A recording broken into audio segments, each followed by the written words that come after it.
Land of power, land of might, exceptional rage, endless fight, patriot bulldozer, leading the way, crushing all foes, making them pay.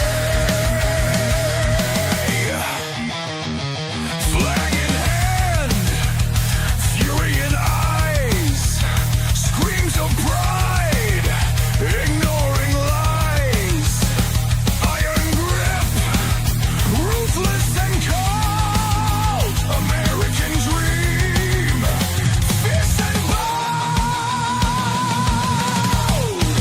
bow before the storm, unstoppable wave, marching forward, no soul to save, bulldozers wrath, tearing apart, exceptionalism, fire in the heart,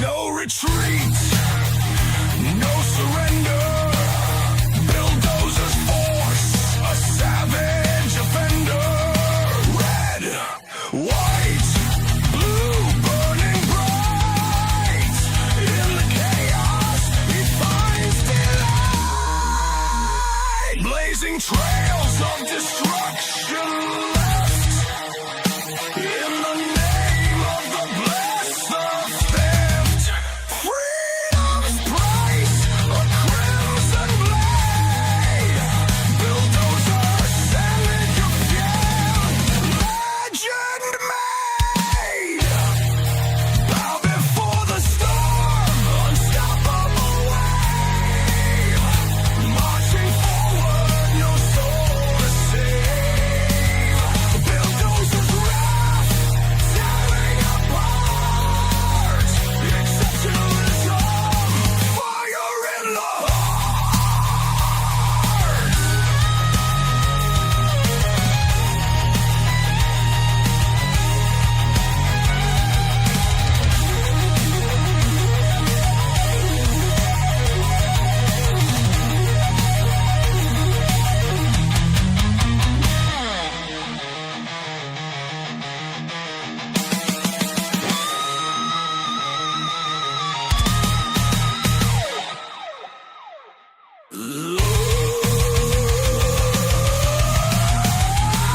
Blazing trails of destruction left, in the name of the blessed of theft, freedom's price, a crimson blade, bulldozer, savage of fate, legend made, bow before the storm, unstoppable wave, marching forward, no soul to save, bulldozers wrath, tearing apart, exceptionalism, fire in the heart.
Should be good.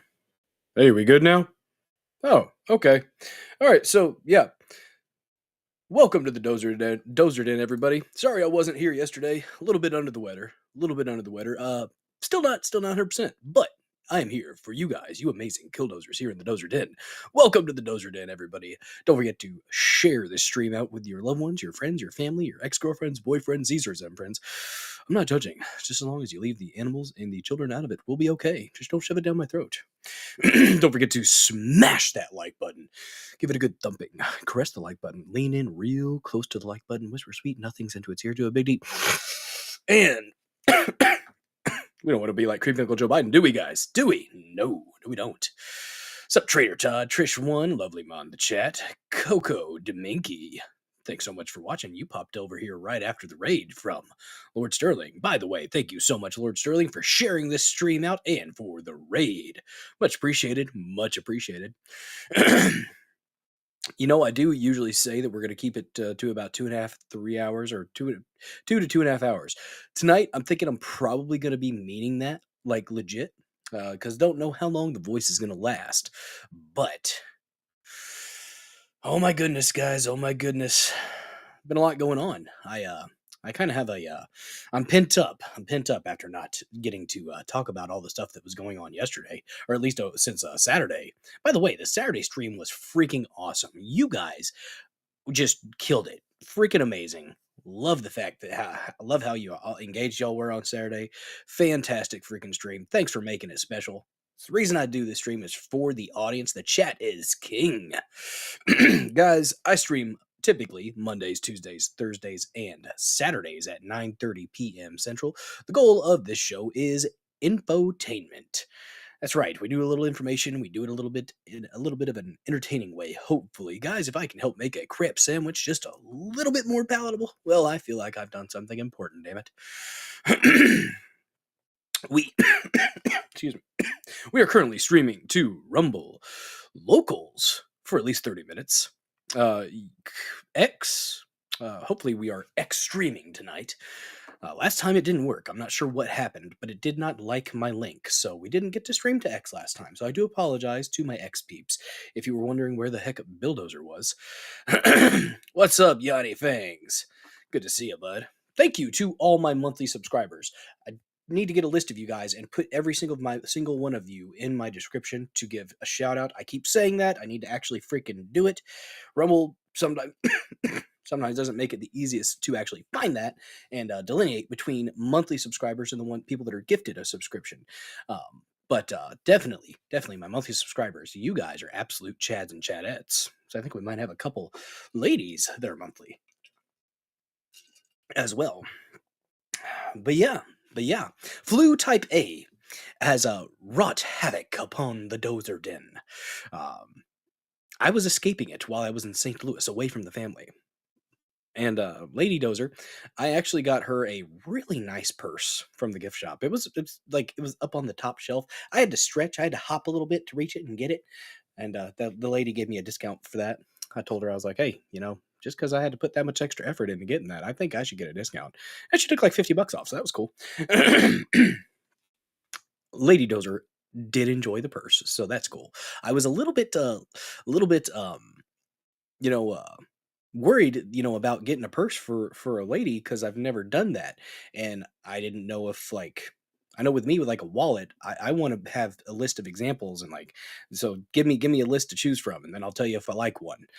So I didn't do that. I just kind of got it spur of the moment. I'm like, you know what? I feel like getting her something fancy, getting her something nice, and I think it's a pretty solid little purse, genuine leather, got a nice little buckle on it. She said she loves it, so she's happy with it. That's what matters. Excuse me. I do apologize for the clearing of the throat. Guys, I have a soundboard. Just got here yesterday, I believe. Yesterday or the day before. I have very little knowledge on how to actually implement using the soundboard with Rumble Studio, but I will figure it out. And I think I have to get some maybe adapters to plug in to the mics. It's like my mic is a USB mic, and this has all the your typical if you were doing music or something like that, typical inputs, ports and stuff like that. But there's also one that's got I'm a bit of an amateur when it comes to something like this. So to the listener who did send me that, thank you so freaking much. I am excited at the prospects with it, and I am going to do some research and read through the user manual and figure out how to use the darn thing.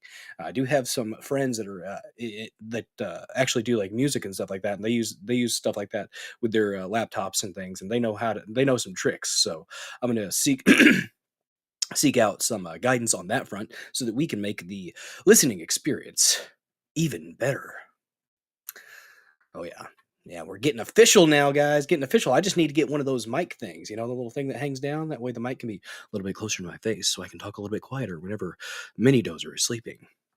Because he is sleeping right now. That boy he is sick. Took him yesterday to the doc. He's got flu type A, just like just like the other one did, middle dozer. And then Lady Dozer, she's not feeling well either. So pretty much it's all the flu. So yeah, it's hitting me now though. Lady Dozer said I was feeling a little bit feverish, but it's called a boom. Well, there you go. Yeah, the little mic arm. That's what I call it. Sick with anything ever. Quick, triple mask up and sneeze guard, or the whole world will die because of you. Do it! Do it! Do it. Do it now. Execute Order 66. Take off the masks. Boomstand. Nice.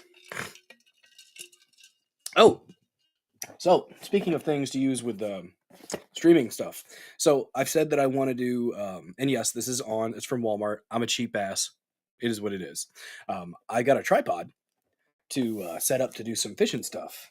And if you look in the Discord, by the way, check out the Discord, link in the description. And also the dozerden.locals.com, where we are currently streaming. Follow me over there. The live chat is going to be left open on the streams because I do post the link for the Rumble stream, and the live chat will stay open on those. So if you want to hang out and chit chat with some folks, that is available for you. You do have to pay a little bit to be able to do that on Locals. I forgot if it's $5 or $6 or $5 or $1. I think it's $5. Maybe. So yeah, that's an option there. The cool thing about Locals is it's free speech to the max. The only thing that you can't do in Locals is you can't post genitalia and you can't have direct threats of violence. So just pretty much don't break the law and you'll be okay. And you won't get banned from Locals and you won't cause my little bitty server over there or my little bitty channel to get yeeted. So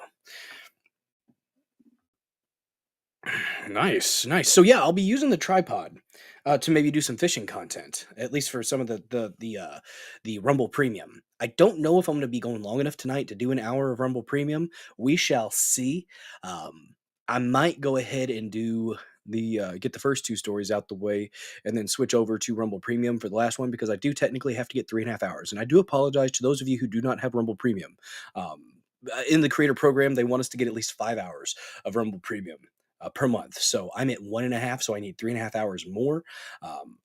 Probably going to go ahead and try to get one in tonight, depending on how delirious I get due to the fever. We'll see.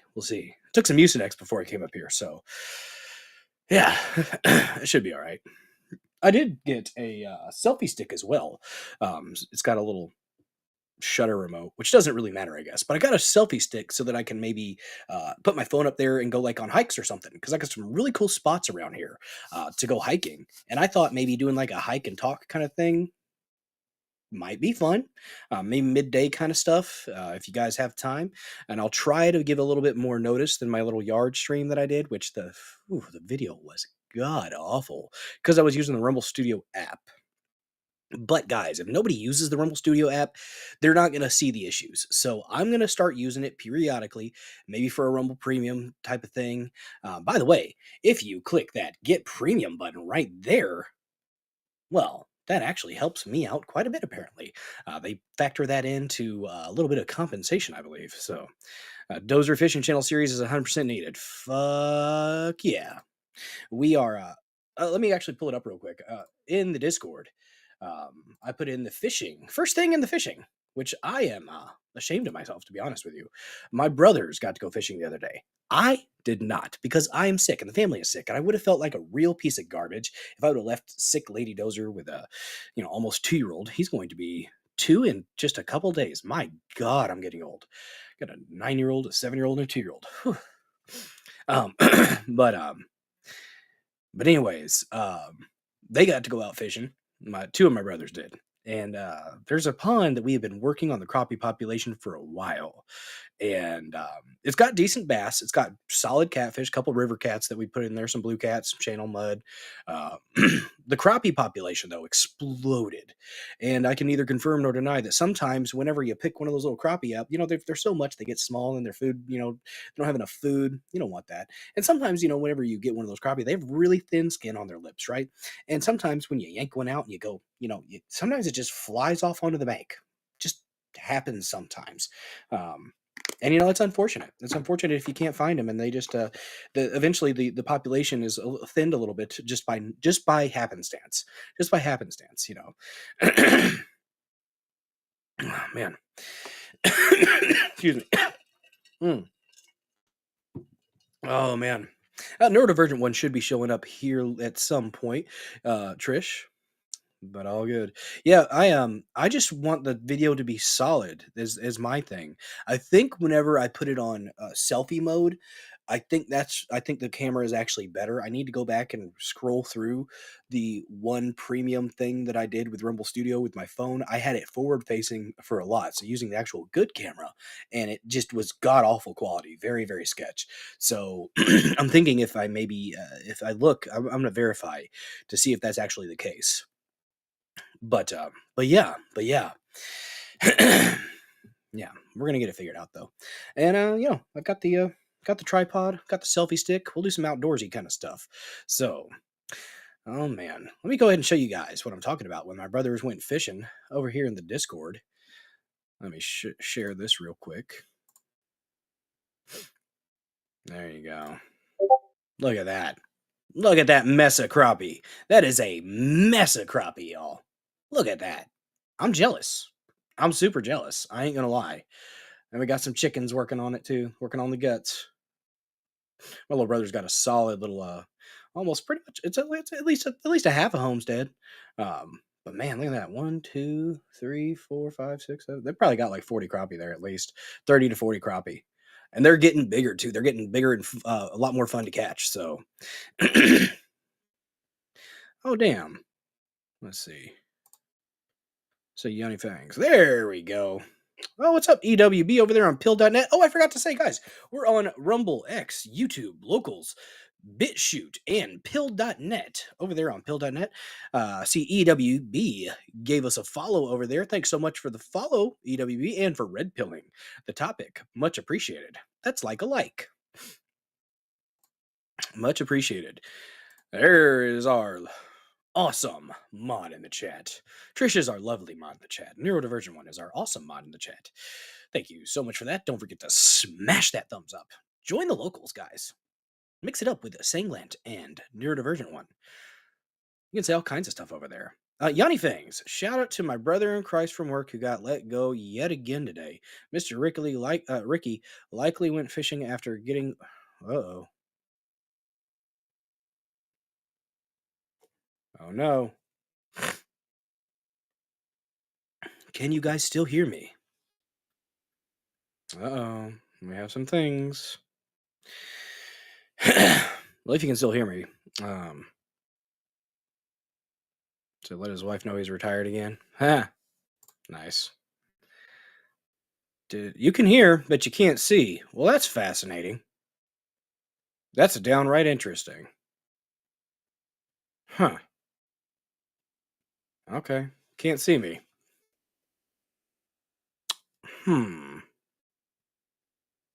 Let's see here. Might have to do a refresh. At least you could hear me, though. That's something. Hey, you know what? At least you'll get the awesome Killdozer. So, see your chat, but your camera has a short. I don't think it's the camera. I think it's Rumble Studio being gay. Everything's plugged in right. Pretty sure here. Yeah, everything's plugged in. Let me check real quick. Might have to leave and come back, guys. But dark screen with the chat overlay and the banner up top. Well, at least we got that. Did it disable and enable camera? It is not connecting. Fun times. Oh, that's because it switched cameras. Holy crap. All right, it went to my HP, the laptop one. Mm. Well, it says that we switched. Can you guys see me? Hmm. Oh, my camera is blinking its light at me. Weird. All right. Well, I'm gonna try to fix this here. I'm gonna do a refresh, guys. Hopefully that doesn't take everything away. We'll see.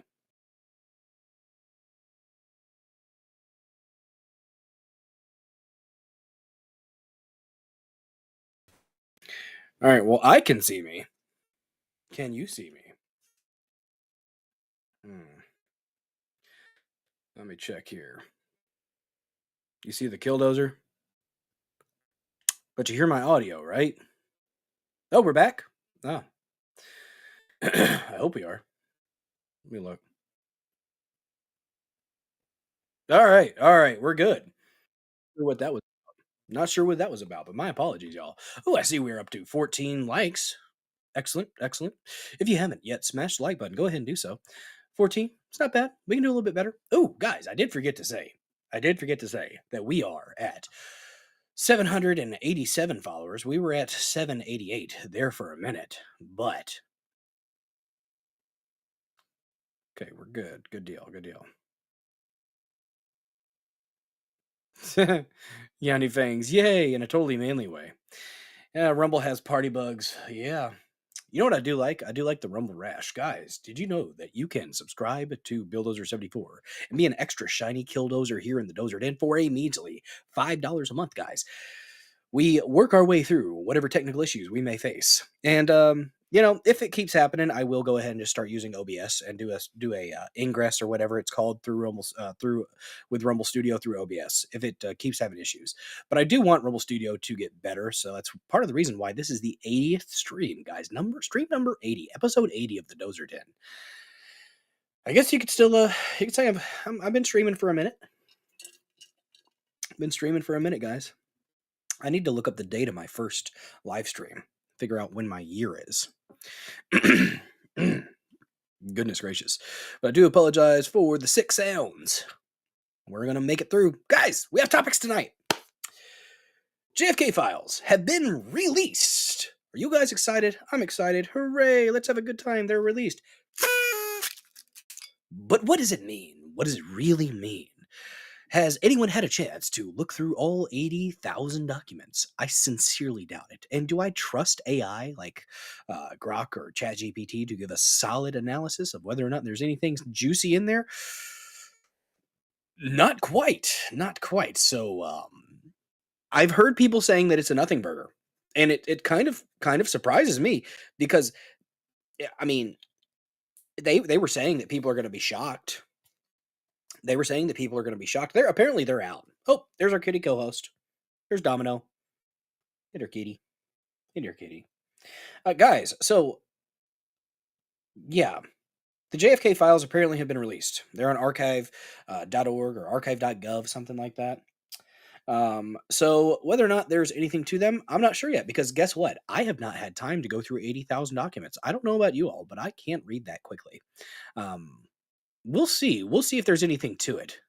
Oh, there is a delay, huh? Let me make sure I'm not on Wi-Fi. I am. Give me a sec. I do have Wi-Fi that does get affected by the other people in the area using it. So, let me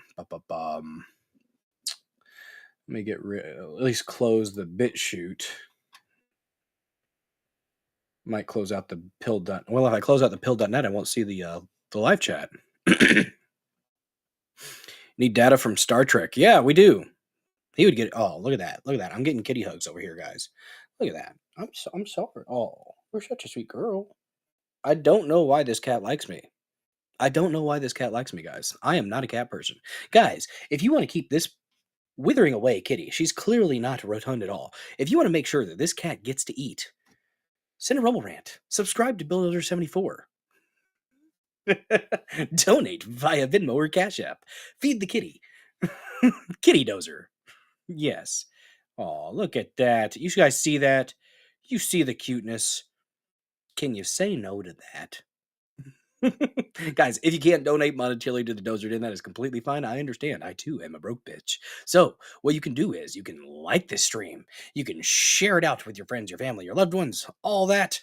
Share it in all the places that you frequent. Comment in the comment section. Repost here on Rumble. Oh, it's a good idea if you repost here on Rumble. All the people that follow you will see it in the repost tab. What you got there? Oh, look at that. Colin Rugg found something. Sterling coming in clutch, giving us a little bit of hope. Oh my goodness. Oh my goodness. Apparently, Colin Rugg. That's 2 L's, 2 G's. Colin Rugg. Worth your follow over there on X. The X Machine. Apparently, he's found something. Oh, apparently I smell good. That's what that means if the cat comes up like that? No. Kitties always love people that aren't cat people. Well, you're a sweet girl tonight. Why you being so sweet, huh? Yeah, little kitty dozer. Cats, I like, I reckon a cat, so no. Russ Guyton, good to see you. Yes, there is a kitty. There is a kitty on the stream. The kitty co-host has popped up. I too have two. I too have two kitties, Coco to Minky. Oh man. Hey, you know what? Cats are pretty cool sometimes. Well, we got some cat folks in the chat. We got cat folks. That's all right. That's all right. I've got 2 cats, 2 dogs, and at one point I would like to have a leopard gecko because they are adorable. But I've yet to get a terrarium and yet to pull the trigger on that. But let me go ahead and paste that real quick before I forget. Because I will. I squirrel from time to time, guys. From time to time, I do squirrel.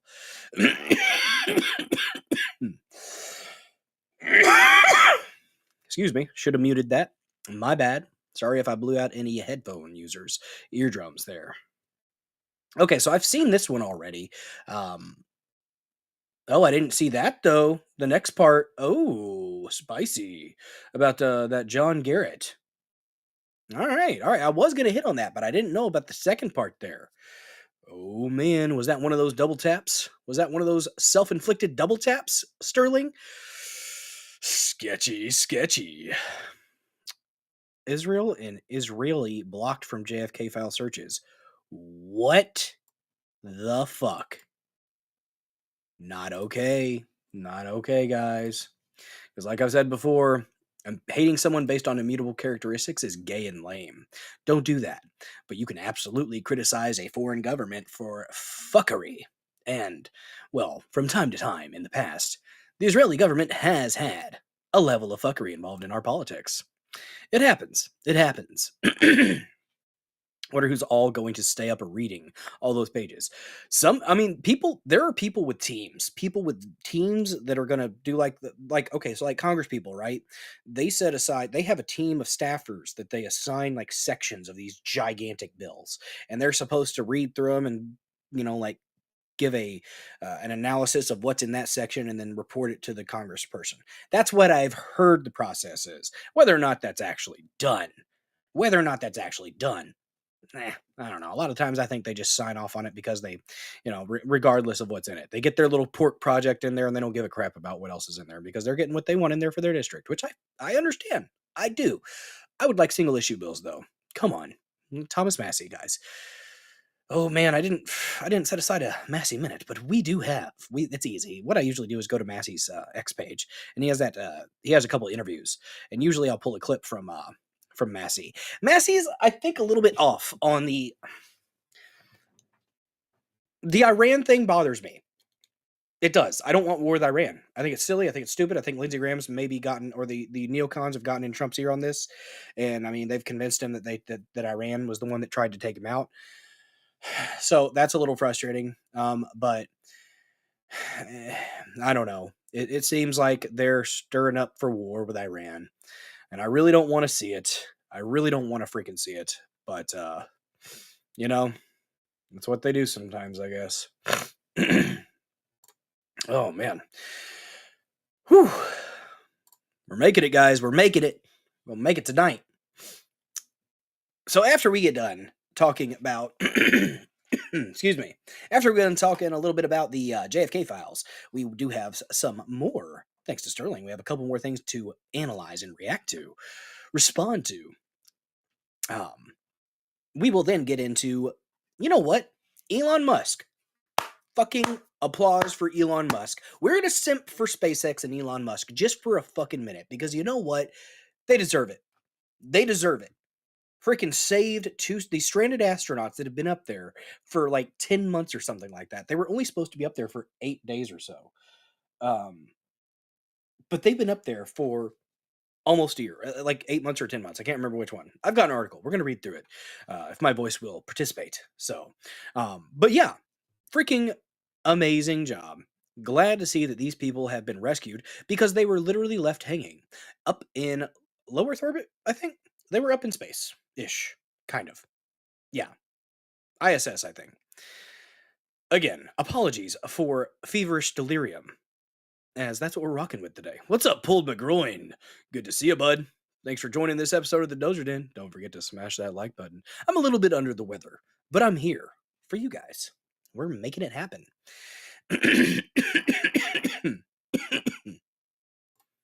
We are making it happen. Took some Mucinex DM. You know what, guys? I get a little bit sleepy every now and then, and I got sleepy today. But you know what? I fueled my body with 3 cups today. 3 cups of this amazing first sponsor of this episode of the Dozer Den, 1775 coffee. It's quite delightful. I got the dark roast in honor of Black History Month, and it is everything that you need in a coffee K-cup. Guys, weak coffee is for the weak. And at Rumble, weak has never been part of the mission. No fillers, no fraud, and no selling for mediocrity. Just like 1775 coffee. It's single origin, small farm, hand-picked specialty grade coffee that stands for quality, free speech, and calling out BS when it matters. Forget stale, mass-produced beans, roasted just enough to hide the flaws. Dark roast hits like a Trump tariff. Medium roast keeps it bold without the bitterness. And Vitality Mushroom Blend, real energy and long-lasting focus. No synthetic garbage. For K-Cup pods, whole bean, or fresh ground coffee, go to 1775coffee.com. Use code STUDIO, that's STUDIO, for 15% off. And start your morning with coffee that stands for something. You don't want coffee that doesn't stand for something, because if it doesn't stand for something, it'll fall for anything, guys. I'm just saying. You want some legit coffee. This is actually great coffee. I would not lie to you all about that. It is wonderful coffee. Gets me going. Gives me the energy I need to make it through my day, even with the flu, guys. Even with the flu. I'm not saying it's a treatment for the flu. I'm not. No medical advice here. But it helps you mitigate some of the symptoms. Oh, forgot to mention, every dollar spent on Rumble or on 1775 coffee enters you to win a Cybertruck and $30,000 cash. Go on over to 1775coffee.com. Get something. Get some coffee. Get some knickknacks. There's stuff over there. It's worth buying. And thanks for rolling with me through that ad read. Oh, is my voice like really crazy tonight? I feel like my voice is really crazy tonight. Goodness gracious. Well, I should probably do a sound check, right? Oh yeah. It sure is. I had 3 cups today. That's I usually only do 2 cups in a day, but it felt nice. It felt nice to have the caffeine fueling me. Let's see. PDFs isn't enough for the JFK files. I want all audio files and video files too. Yes. Exactly. There's more. My opinion, the way it goes, even if they say they've released everything, are we really gonna trust that? I'm not. Our government has bent us over and had their way with us so much over the past 100 years. It's like, hopefully this is all. What's up, Donut Mind Me? Voice isn't too bad. A little weak, but not bad. Well, appreciate your honesty. Johnny Things. Look at that testimonial. Boom. 1775 coffee is honestly incredibly great coffee. Yeah, I've not tried anything besides the K cups, the pods, but had honestly never really used K-Cup pods or K-Pods, whatever they are, until getting those. And I am really glad that I found them because that single cup, you don't need a whole cup of coffee. You really don't. Or a whole plate. Fuck. Whole carafe pot. The thing that goes in. Yeah. You don't need a whole pot of coffee every day. Probably not the best for you. But that little K-Pod thing gives you just that literally that one cup. Perfect. Perfect. What's up, Cool Frog? Good to see you, bud. I'm a little under the weather, but I'm streaming, dang it. I wasn't streaming yesterday because the flu has wrecked the Dozer Den. But yeah, I'm here though. We're gonna make it tonight. We're gonna make it. Guys, if you haven't followed Cool Frog, check him out. Streaming Mad Lad. Worth your viewership. Cool conversations, cool topics, Cool Frog. Oh, you got laryngitis. That's fun. I've been talking to people. Anytime somebody tells me they have bronchitis, I automatically respond with, well, ain't nobody got time for that. And I can't help myself. Who only drinks one cup of coffee? I don't only drink one cup of coffee. I do two. I do at least 2 cups with my Louder with Crowder Mug Club mug. You want out, kitty? You want out? Chaircast for a minute. Go let the cat out. Be right back. Let's go. Come on. Let's go.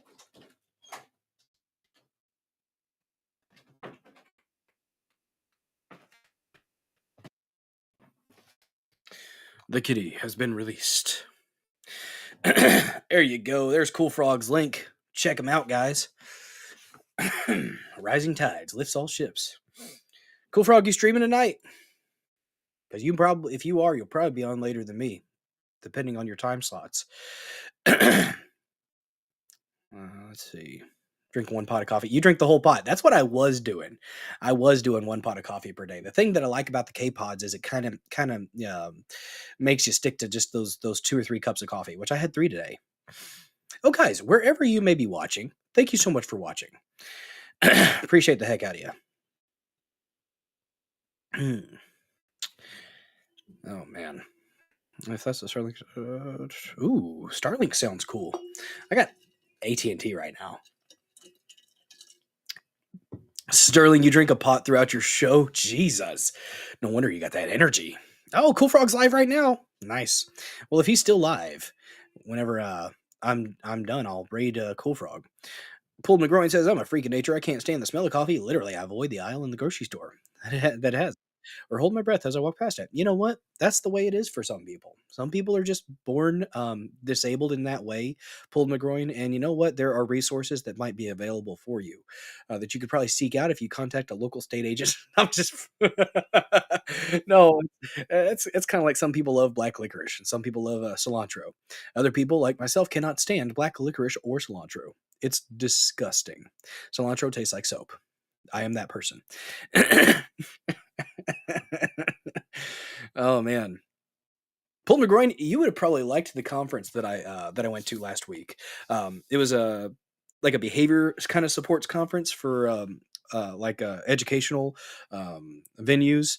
We actually had a Fed there, someone who was active Secret Service that was involved in the National Threat Assessment Program, and he had a presentation on identifying problem behaviors and people and helping mitigate and helping schools identify people that were likely to attempt something horrible at a school. So it was really interesting. That was just one of the presentations. They had a whole bunch. It's a national conference.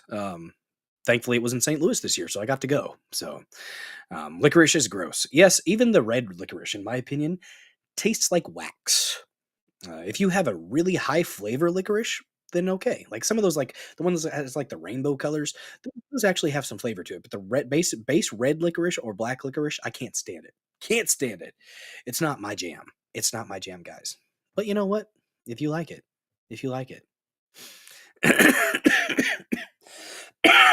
excuse me. Do apologize for the coughs, guys. I do apologize. Oh man. Oh, let's see. I used to like cilantro. Oh, it smells like stink bugs for you now. Interesting. Haven't heard that one. Guys, third topic. Third topic. So I think the first two topics we might do are Rumble regular, and then the last two topics we'll probably go ahead and switch over to premium. Um, but God, I really wish that if you subscribe to a channel, I wish that if you subscribe to the channel, you at least got to watch that creator's premium content. That's one thing that I would like Rumble to do with the creator program. That would be a tweak that I would suggest. If they're subscribed to the channel and they're loyal member, if you are a loyal member to the channel, I think you should get access to that individual channel's premium content. I don't know why that's not the case. If at least I don't think it's. I think that's what's going on. But yeah, if you drink a root beer, it comes from the same plant as licorice. Huh. Well, you've rocked my world, Russ Guyton. You've rocked my world. I've been betrayed. I've been betrayed. But it tastes better, so I'll take it. If it comes from a source and ends up tasting a little bit better because it's root beer, well, I'm okay with that. I'm okay with that. Excuse me. I need to make sure that uh, need to decrease my volume. I'll lean in closer to the microphone.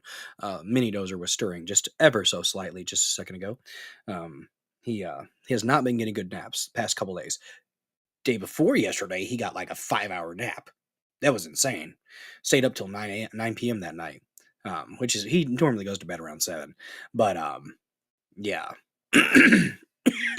Excuse me. Let me make sure that things are going well over on the X machine. Oh, buddy. Guys, if you haven't followed me over there on X, by the way, at Billdozer74__, that's at Billdozer74__. We are at 3,500 followers, 3,519, I believe. Oh man, guys, if you're watching me over there on the X machine, which we are currently live over there on X, hell yeah. So we've had 164 people check in and watch over there. Appreciate you guys. If you're watching on X, take a moment and if you're on X, you probably like free speech, right? So something that you can do to support free speech is create a Rumble account. Rumble is a premier video hosting platform where all your favorite shows are. They're dedicated to free speech. So if you are somewhere else besides Rumble right now, if you're on X, if you're on Pilled, if you're on BitChute, if you're on YouTube, Locals, create a Rumble account. Let Billdozer74 be one of your first follows. I have a somewhat ambitious goal of hitting 1,000 followers by April. Not sure if we're going to make it, but we're close. We're almost 800. We're at 787 followers, 13 away from 800 on just this channel. All in all, like including my other side channel that I created just because I thought I had to, and Locals, we're at 801, I think. But 787 on the main. So thank you so much for all the follows, and I appreciate that the numbers are going up, but I do want to make sure that I'm making a quality product that makes you want to come back and hang out here in the Dozer Den. All right, let me go ahead and share this X stream out to all the places. Boom, boom, boom, boom. Boom. Live in the Dozer Den. We're only an hour in, or 45 minutes in.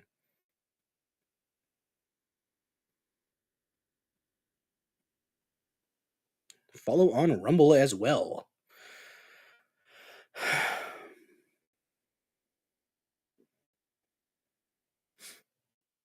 All right, I'm going to pin that to the top. Oh, don't you guys love it when you have a fever and your eyes kind of sting? Like you've been in chlorinated water, but you haven't been in chlorinated water? You guys know what I'm talking about? You know that vibe? You know that feeling? Ooh.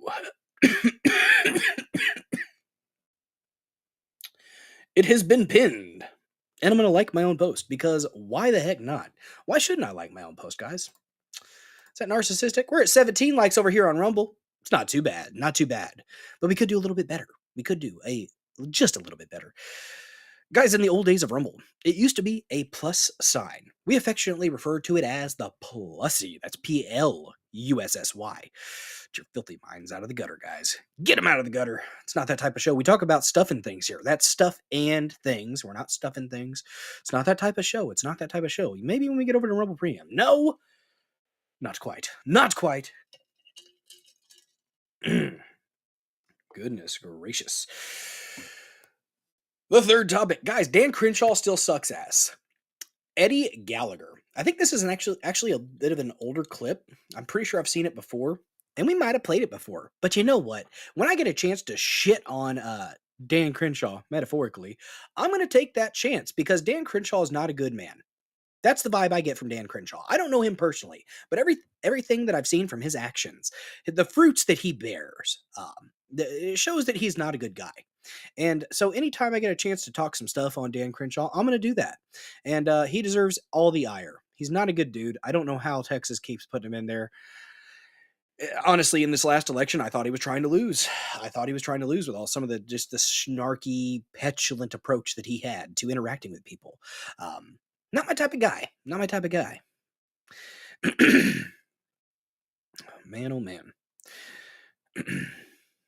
So, just common ingredients. Ooh, yeah. We have the root beer ingredients. Dan the Grifter Crenshaw. Yep. Eye Patch McCain. Eye Patch McCain, not the best. There are the locals links, the dozerden.locals.com, and the Discord link. Guys, if you follow me on Discord, you join the Discord community, there are a bunch of channels there. I cannot believe that I have not posted in the fishing channel until today. There's a mess of crappie in there. Check it out. It's all the way at the bottom. There's a hunting channel too. That's where I put my the process of the buck up there that I got this year during deer season. So, oh guys, man. Last topic. So we're gonna play that clip.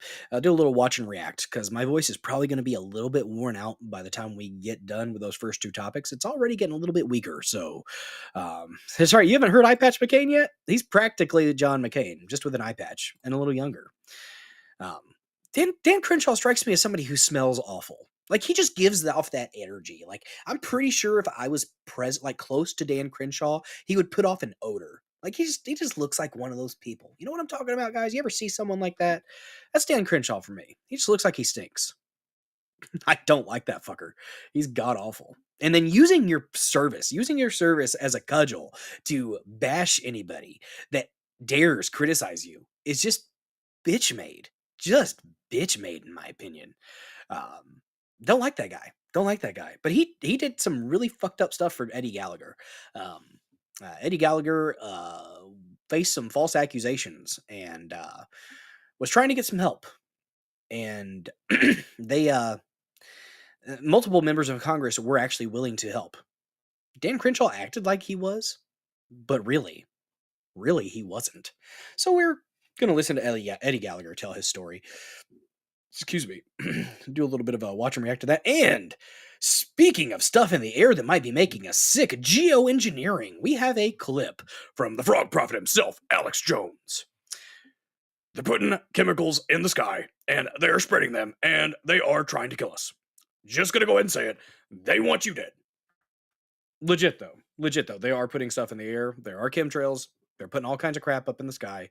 It does get sprayed over the population, and I think it does affect our yearly sickness cycles, let's say. So, yeah, that's the last topic from the frog prophet himself, Alex Jones. Oh, man. So, guys, JFK Files. Apparently, they have all been released. Seems like it's just a bunch of PDF stuff, though. Sterling brought up an excellent point just a minute ago that he wants not just PDFs. You like that imitation? I work on it. But there are audio and video that are included that we could look at. So there we go. Boom. Copy. Yeah, I've got a couple pulled up with the JFK files. There apparently were 80,000 documents, and they've been hyping them up. Well, that's bright white. Dang. Oh, it's killing me. Where's my brightness? So this is the whole thing, apparently. That's cool. Let's share that. Let me show you guys what Neurodivergent One just shared with me. This is from archives.gov. JFK Assassination Records, 2025 document release. There it is, guys. There it is. It's all there, apparently. But is it? I don't know. I haven't read through it yet. Let me do a quick search though. Let's do Mossad. Nope.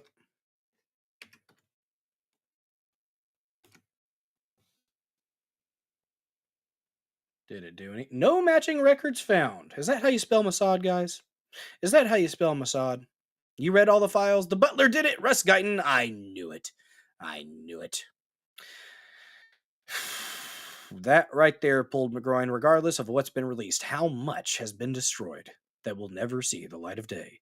Especially destroyed after President Trump was elected, we'll say the first time and the second time. Because they were probably scrambling to get more gone.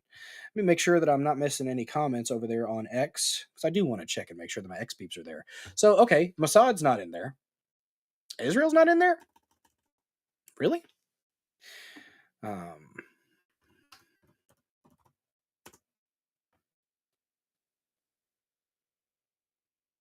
Huh. Nothing with Israel. Let's do maybe foreign.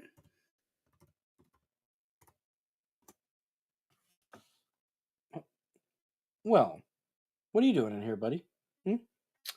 Domino's brother, Oreo, was in here. Nothing on foreign. So okay, there's that. There's the actual link for it. Apparently, people have been feverishly going through things, though.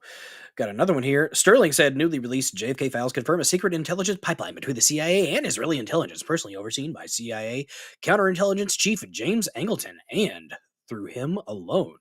Oh my God. Are you serious? That's fascinating. That's fascinating. Huh.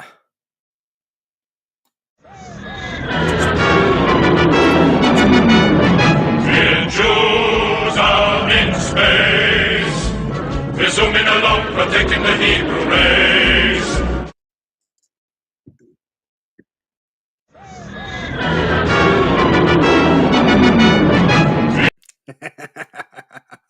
I hope you guys heard that sound. I hope you heard that sound.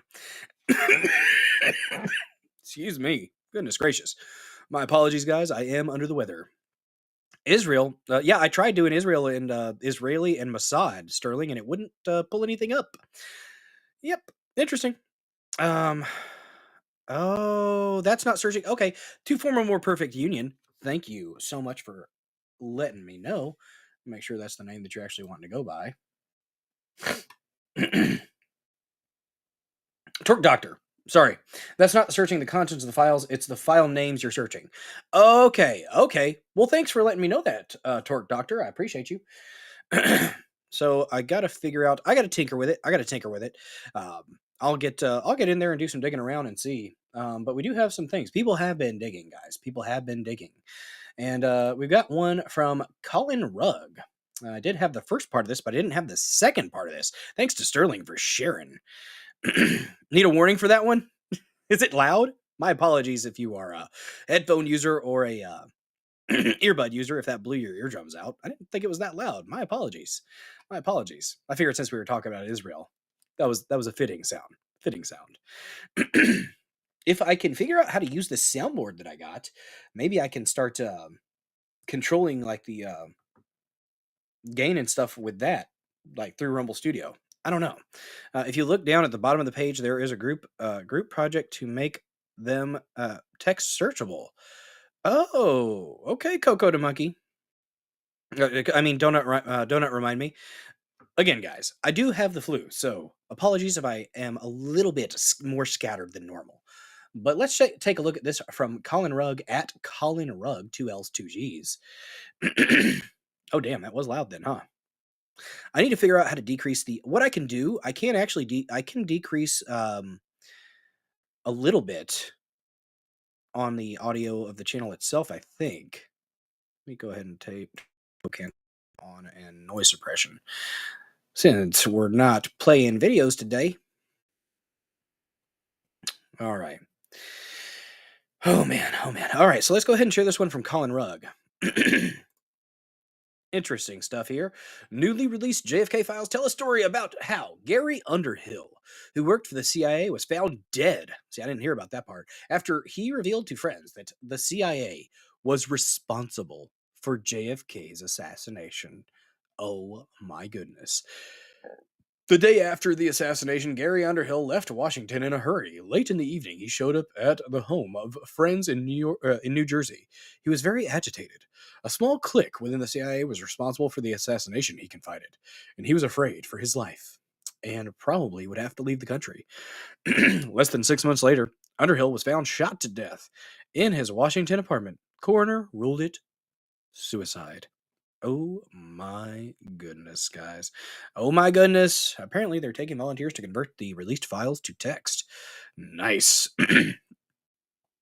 Coco Demiki says, on the Two Mics Live show, Calderis is always the loudest, and I have to turn him down a lot. Not so much last night, though. Well, that's nice. I haven't watched Two Mics Live in a couple days, or about a week or so. I'll have to check them out again. Solid programming. Let me see if it'll pull this up for us. So this is memorandum. Subject: Ramparts, John Garrett Underhill Jr. and Samuel George Cummings, and Enter Armco, which I think is a weapons runner. I think. So the day after the assassination, Gary Underhill left Washington in a hurry. So we saw that, and he was afraid for his life, leave the country. So that was the first part. J. Garrett Underhill had been an intelligence agent during World War II and was a recognized authority on limited warfare and small arms, a researcher and writer on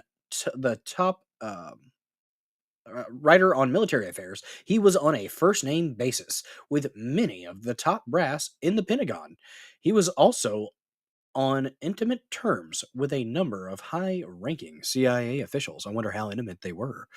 He was one of the agency's unpeople, quote-unquote, who performed special assignments. Unpeople, that's an interesting term. So I guess somebody who's not really there, not like a ghost, I guess? Is that kind of what they're talking about? Huh. Who performed special assignments. At one time, he had been a friend of Samuel Cummings of Interarmco, the arms broker that numbers among its customers the CIA and, ironically, Klein Sporting Goods of Chicago, from whence the mail order Carcano allegedly was purchased by Oswald. Interesting. The friends whom Underhill visited say he was sober but badly shook. They say he attributed the Kennedy murder to a CIA clique which was carrying on a lucrative racket in gun running, narcotics, and other contraband, and manipulating political intrigue to serve its own ends. Huh.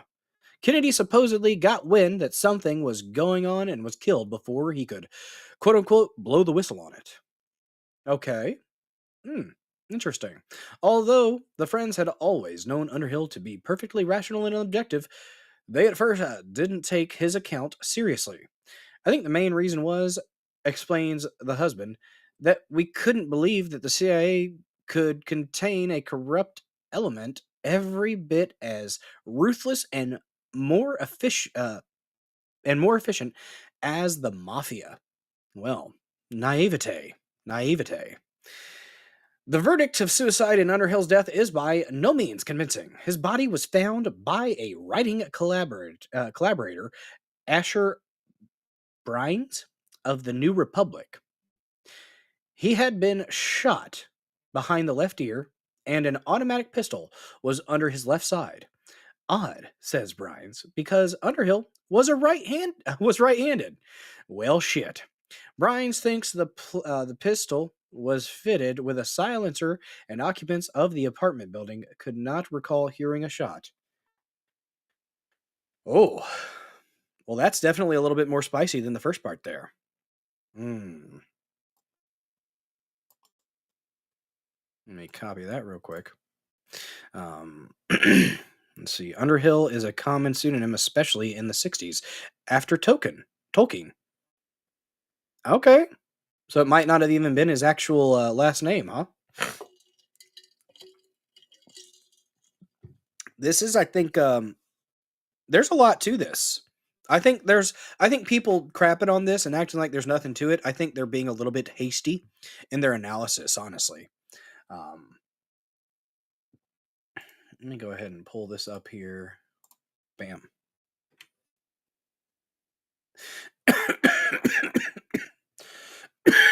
Excuse me. We got a couple more here. Ooh, Sterling. Our Israeli CIA connection approved by Alan Dulles. Okay, I copied that one. And there's another one here. More there. Shadow of Ezra. The Shadow of Ezra is also a solid follow on X. Let's check out that here.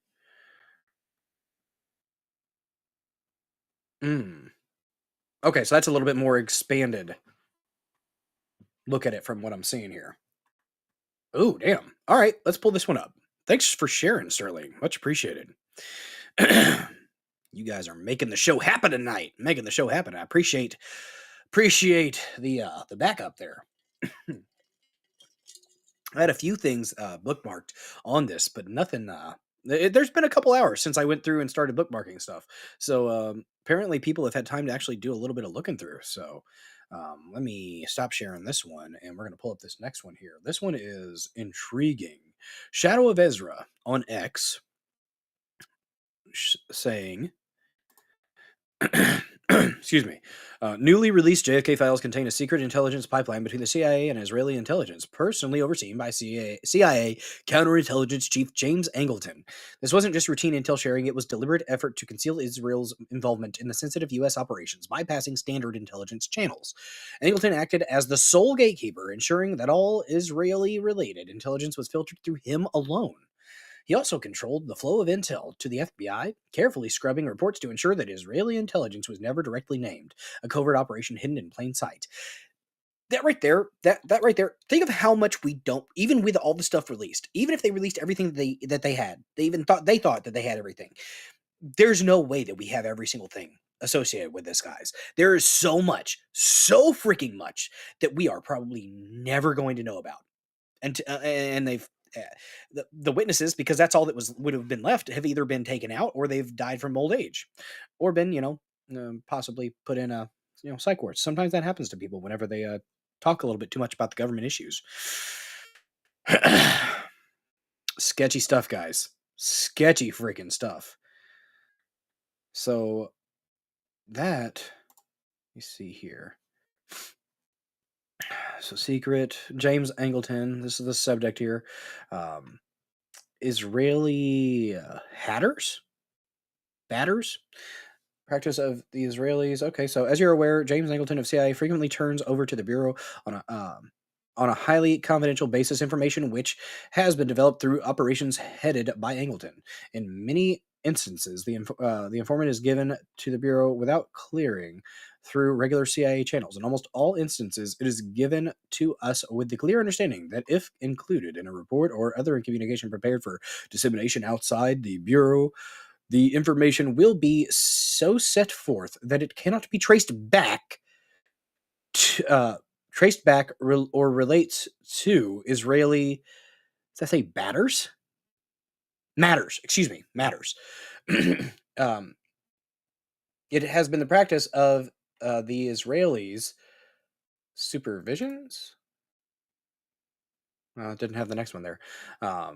This is something, though. This is something. Damn. You guys are freaking coming in clutch tonight. Appreciate you. I did not copy all of it. Dang it.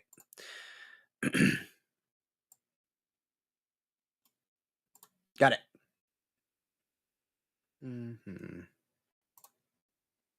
Let's see this one here. Get rid of the Colin Rugg one so I can open up a new tab.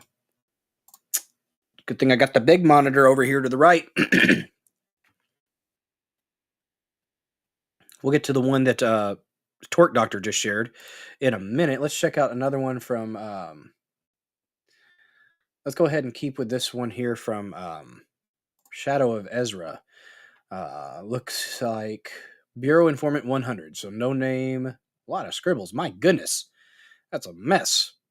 We got Belmont, Sullivan, 1L, Brennigan. Uh-oh. Excuse me. In 1954, a procedure was approved. Hereby, we could attribute certain information received from James Angleton, CIA, under the symbol Bureau Informant 100. So that's what his sign was. The information, for the most part, emanated from a liaison arrangement which CIA maintained with the Israeli intelligence service, and from other sources under the control of Angleton. Much of the information developed by Angleton was not disseminated within CIA, but he felt that the data should be passed on to the Bureau. Alan Dulles, I think it's Alan Dulles, gave him authorization to handle dissemination in this matter. We continue receiving information of value on a regular basis. It's interesting stuff, guys. There's going to be a lot here. Man. Let me check this next one here.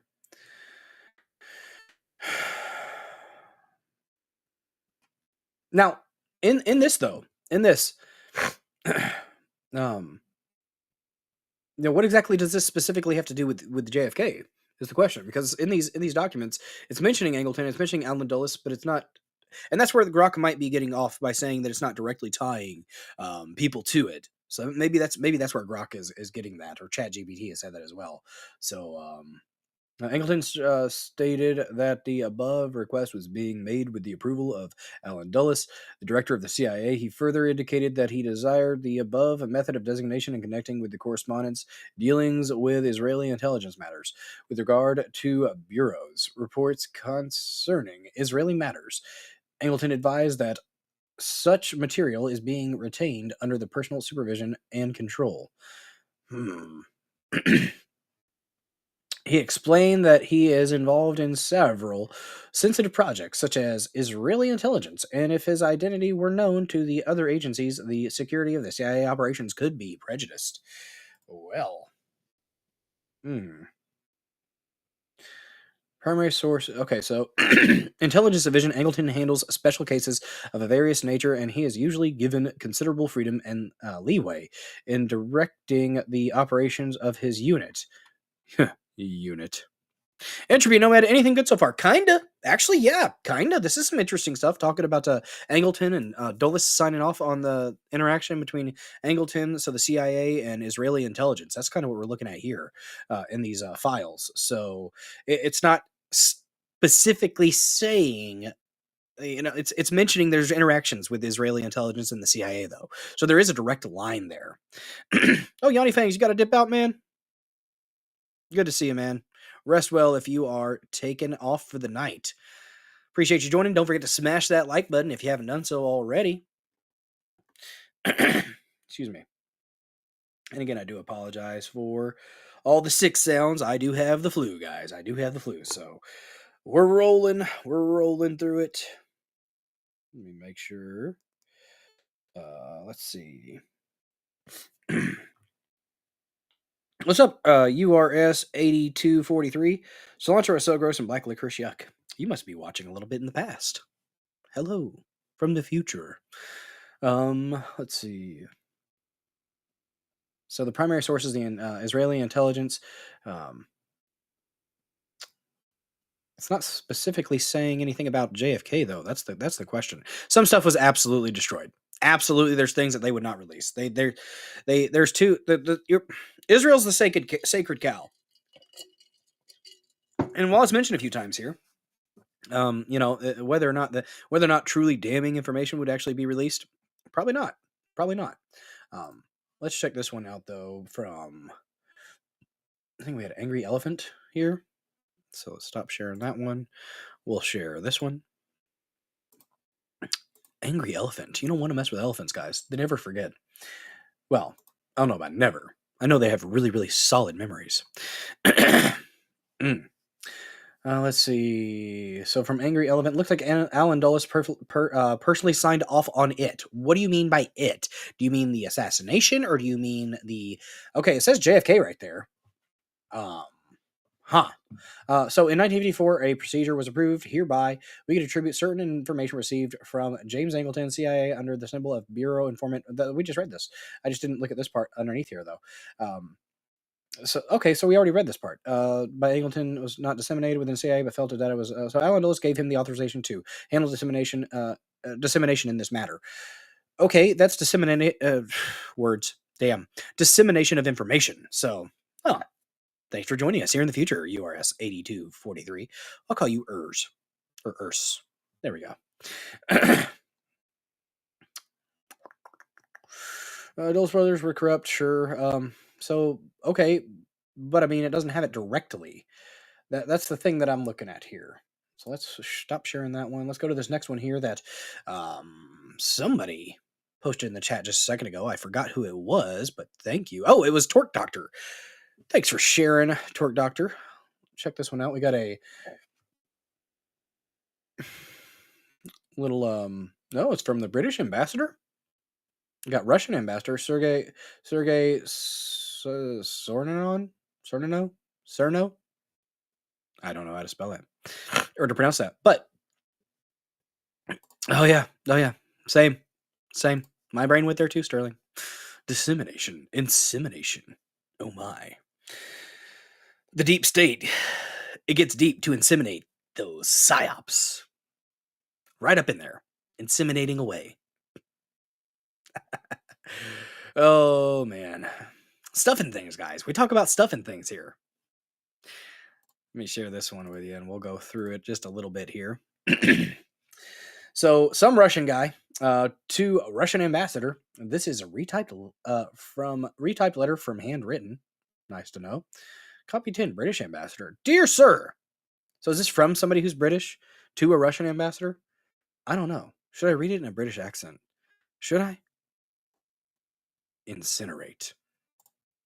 Watch it burn. Dear sir, Mr. Wesseliev, consul, gave me an order to transmit this information to U.S. government on August 9th, 1963, in Sofia, Bulgaria. I don't know what accent I'm doing, but I'm going to stop.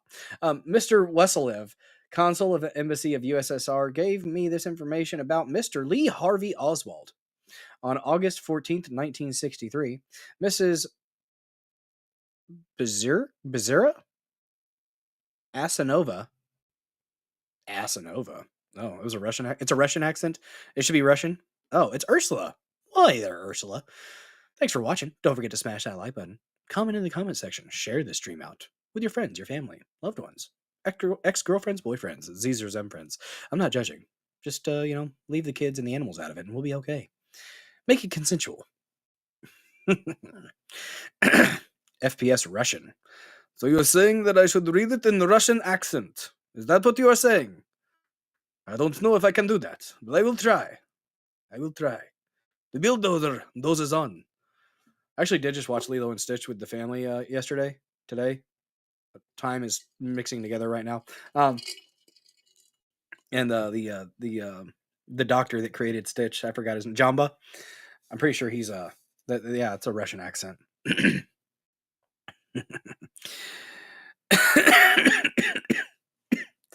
Oh man, let's see.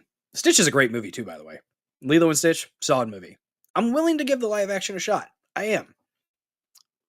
They did a race swap on somebody, but it wasn't important. It was the guy that gets sunburned and has the ice cream. The ice cream's the main thing. Although the sunburn was key. It looks like he still has a shirt on. He's just red on his arms and his neck and the top of his feet.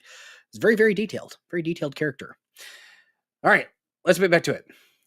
On August 15th, 1963, in Sofia, Bulgaria, at the airport in Embassy car, I told to Mr.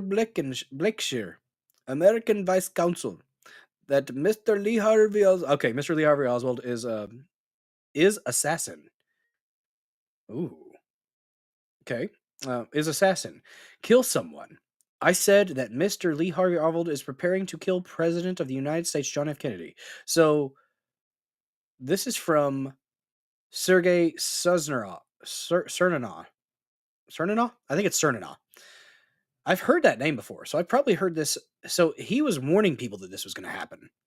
Disney does make things woke. It's really gay, and I'm tired of it. But I'm giving it a shot, maybe. I won't pay for it, but I'll look at it. The clips look good. We'll see. But apparently they did take a bunch of the there were white kids there and tourists in Hawaii are white, so why can't you have at least a couple white folks there? But it's whatever. The main characters are left alone. I'm fine. So yeah. By the way, I see we have 58 people watching over there on Rumble. If you have not created a Rumble account yet, take a couple minutes, 5 minutes out of your day to create a Rumble account and support free speech. Just a second. There we go. All right, checking on Lady Dozer. Just a second here. All right. She's on the upswing. She's on the upswing, guys. She's feeling a little bit better. So hey, you know what? I did my job. Made sure that all the people got through most of their illness before I got sick. Manpower. So now she can take care of me. So he was warning them that Harvey Oswald was going to kill him. Mr. Blakeshire said, "Where will it happen?" So where it will happen. I said, "They right wing will invite president, criticize him in the newspaper, then kill him." Mr. Blackshire, sorry, told me he will give the telegram to Department of State, and he gave me the address where to report. At 9 a.m. on August 19, 1963 in Washington, D.C., I went to see Mr. Kippingen, director of the Special Counselor Service Department of State at 1901 Pennsylvania Avenue, 11th floor. I told the director that I have information about President Kennedy. The director said, "Do not mention name of President Kennedy. Do not mention name of President Kennedy. Only respond to the questions." The director said, "Tell us what will happen to Mr. Lee Harvey Oswald then." I said, "Mr. Lee Harvey Oswald will be killed after kill Kennedy." I said, we'll take the truth drug to tell the truth." Ooh, truth drugs now. Interesting stuff here. So I said, "I will take the truth." Okay, so he's saying that he will take the truth drug. So is it sodium pentothal, something like that? One of the that makes you pretty much spill your guts and tell all the. I'm trying, Coco, to make it. It's really hard to do a Russian accent with the flu. Yeah, truth drug. I'm thinking sodium pentothal. I think is what it's called. Let me look real quick. Let me fact check. We'll do a quick fact check. Is it sodium pentothal? Oh. Nope, that's an anesthetic. Shit. What's the one? Ah, damn it. I think it's a sodium something. Give me a second here.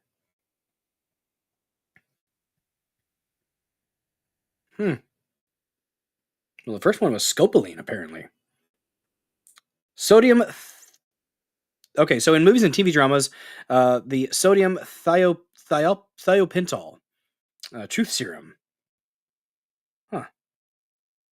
Sodium thiopental. Well, I was close. Now, see, you're saying pentothal. They're saying the. Yeah, I think I'm in Brave. It's saying it's sodium thiopental. Thiopental. Well, I don't know. There's a drug that they can give you that makes you spill your guts, apparently, and tell the truth regardless of what you want to do. So I thought it was sodium pentothal. That's my thought. But apparently not. You see. Should I not be challenging my instincts?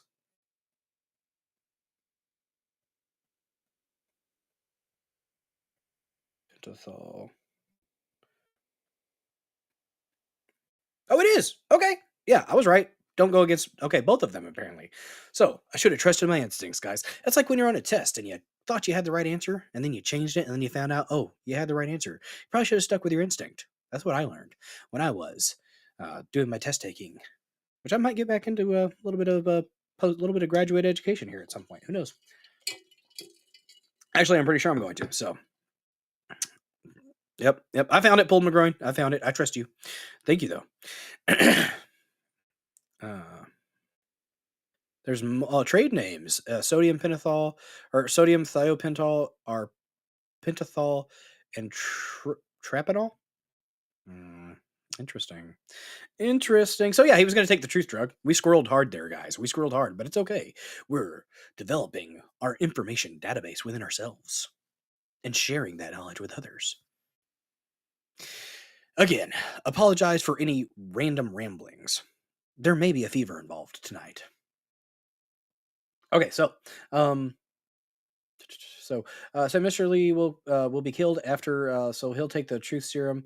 Director, tell us who else get killed in this country. I said, as I heard, that Mr. Martin Luther King Jr. will also be killed. Who will kill Dr. King Jr., Negro leader? I said a man who is in prison at this time. Mr. James Earl Ray was in prison at that time. Director asked where assassination will happen. I said, in Dallas, Texas. Director said, if someone gave the information, here I would expel the man. Director did call on FBI agents after FBI used anesthesia gas to freeze me, to drug me, to keep me. Amnesia? I told Director Department of State, Mr. Harvey Oswald, would have a weapon. Go see him. Director told me, you two can have a weapon, so what if Oswald got a weapon? So they dismissed it. They had intelligence that it was going to happen, and they dismissed it. Ooh. Interesting. Chemical names for molecules can also be expressed in maybe different ways, hence the dihydrogen monoxide. Yeah, dihydrogen monoxide, guys. It's all over the place. It's in your water. It's in your sodas. It's actually taking up at least almost 3/4 of your body right now. Dihydrogen monoxide. Oh, it's water. It's water. Dang. All right. So there's that. Stop sharing here.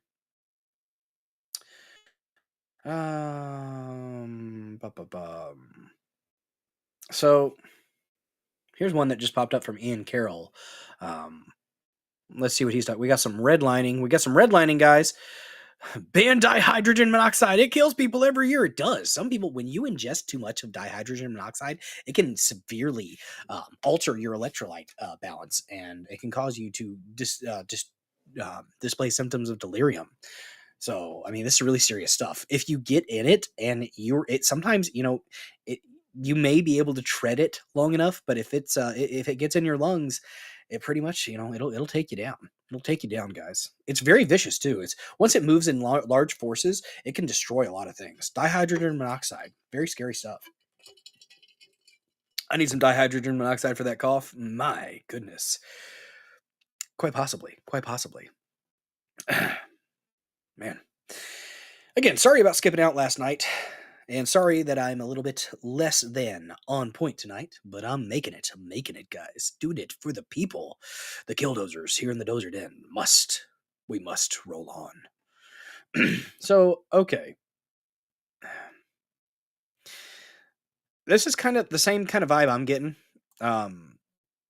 So Ian Carroll says, so first reaction, we told you so. Second reaction, I'm really confused. Did the Trump administration just not have time to go through all these files and find all these things to redact? Or he just actually put it out there? I mean, Ian, maybe this is what it is. So, a major constituent of acid rain. No, don't mind me. Yes, dihydrogen monoxide. It's in acid rain, guys. It's in acid rain. It's very concerning. Dihydrogen monoxide. God, chemical nomenclature is frustrating for me. That's the it's the only class that I earned a C in college. Okay, the second exam, I got freaked out. Didn't do a very good job. I didn't know that you could get up and leave, so I had to take a massive shit as I was taking my second exam in my Gen Chem 101, and I was very preoccupied with dealing with that, and I pretty much just scribbled a bunch of stuff down, and then walked out and turned it in. And I didn't know. I thought that you had to stay in your seat. College test, right? I was a freshman, didn't know any better. Thought that if you got up and left, you couldn't come back. It was in one of those big halls where you're taking the test on that little bitty desk, So yeah, I learned my lesson. I should have asked the professor if I could retake it. I should. He was a cool dude, Dr. Fosnot. Kind of simped for some of those hot college girls though. Not gonna lie, he got a little. I watched it a couple times. Yeah, Coco Minky, it happens. I'm a pretty open book. Coco Minky. Um, but um,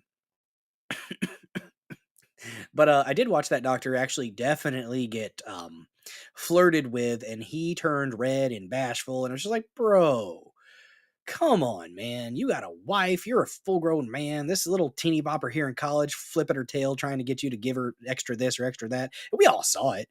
We all fucking saw it. Like, I looked at a couple of guys where I was like, what the fuck is she doing? Really? Like, I get it. You flex the way you need to flex, but damn, do better. Do better. And it worked. It worked. She got what she wanted. God bless her. You utilize the weapons that you have, I suppose. But also, it was pretty sleazy. Okay, so let's take a look at this one. Sue Peters, the CIA requested that any mention of Israel be redacted in the JFK files. Okay, so where's your source on that? That's what I'm saying. Okay, that right there, quartering, hitting him with the question. Now I want to get into the comments here. Those requests were in '98. They aren't now. They still demanded it specifically. '98. There's a JD Vance meme. Try actually reading what was said. Okay. Oh, well. So I don't know. Well, the quartering is some. He gets on it. He's on point at sometimes. But if you're mentioning that CIA requested that any mention of Israel be redacted in the JFK files, well, show me where that is. Where's that request at? Is that a request that was recent with this document dump? I don't know. Guys, don't forget, if you want to support this channel monetarily, you can subscribe to the channel. You can gift subscriptions. Did you know that you can gift subscriptions to your fellow chatters? You can light the chat up, turn it MAGA red. If you subscribe to the channel for a measly $5 a month, you get subscriber-only emotes, guys. They're pretty fun. I slaved away. My thumbs were raw by the time that I was done getting all these emotes together for you amazing killdozers. That right there, Entropy Nomad, showing you guys what you are missing out on. If you subscribe for $5 a month, you will get access to subscriber-only emotes like, whoosh, you got to slap at a peach every now and then. Look at those jiggle physics. Oh my goodness. Sometimes you watch those little peach cheeks jiggle. But anyways, excuse me. Oh damn! To Torque Doctor, they just dropped a whole bunch more a few minutes ago. Hell yeah! Hell freaking yeah! Let's go. Let us go. There you go, guys. It only takes 1 second to hit that thumbs up. Please just take a second, and it's free, guys. The cool thing about hitting the like button and the share and sharing it and reposting it and commenting, those things are all free. All free. I can't get a high note right now. Free. There we go. Can't hit my high note free right now. But you can do that, or you can send Rumble rants. They're out there. You don't have to. But if you're so inclined, you will get applause and a round of applause. Let's see. Oh, dude, Coco, you're fine.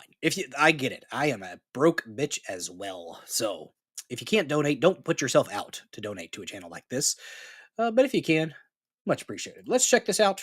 Let's bring it up. So we have Israeli intelligence service. That's something we already read through, I think.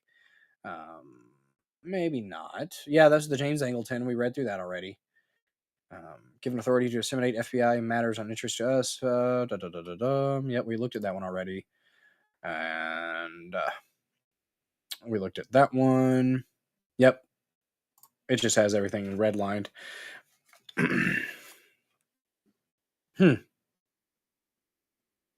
So I wonder how much stuff wasn't included, though. That's my thing. I wonder how much wasn't included.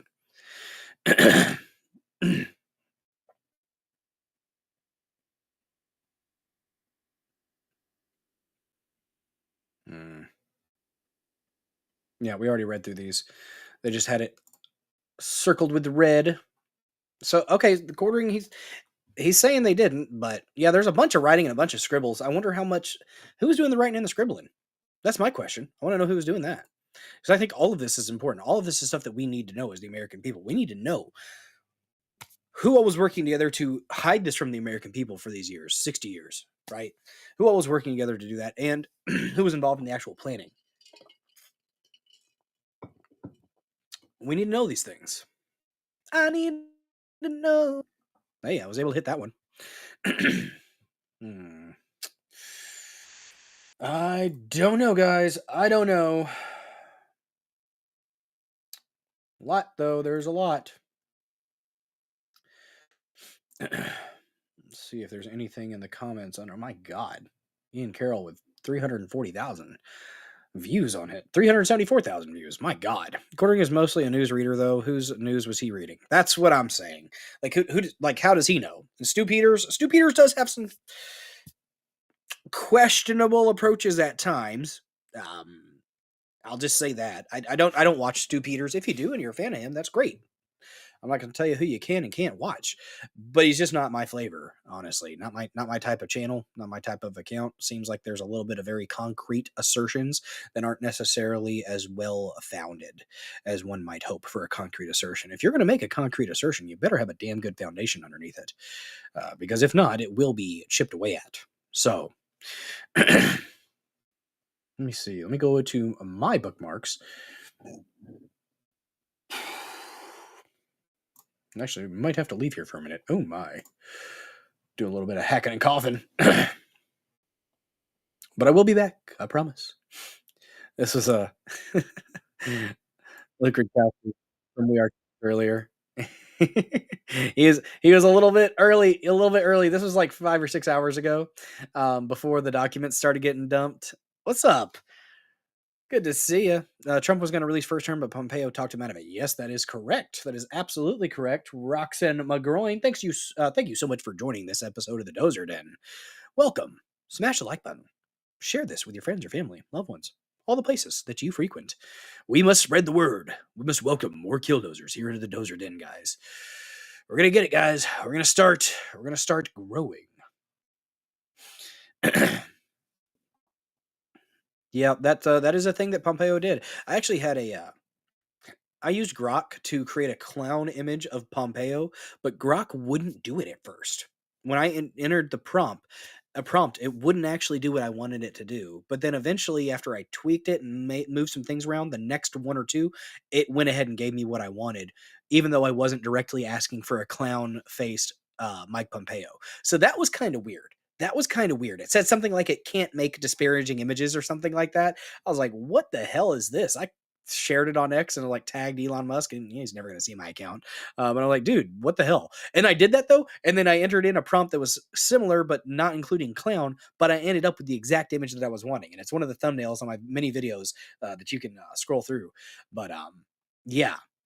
What's up, 17 George? Missed everything and it's closing now. No, it's not. We are going to stick to probably around 2.5 hours tonight, though. I'm a dirty, rotten liar, guys. Even though I'm sick, I'm still going to probably make this a 3 to 4 hour show because there's a lot that has been going on. And we have been just kind of, honestly, we've been digging through some of the JFK files since we started getting into the main topic. And that hour, oh my gosh, that was almost an hour's worth right there. Damn, that flew by, didn't it, y'all? That flew by. Very interesting stuff. Very interesting stuff right now. Excuse me. If I have to leave and get some more fluid to consume so that I don't, cough up a lung.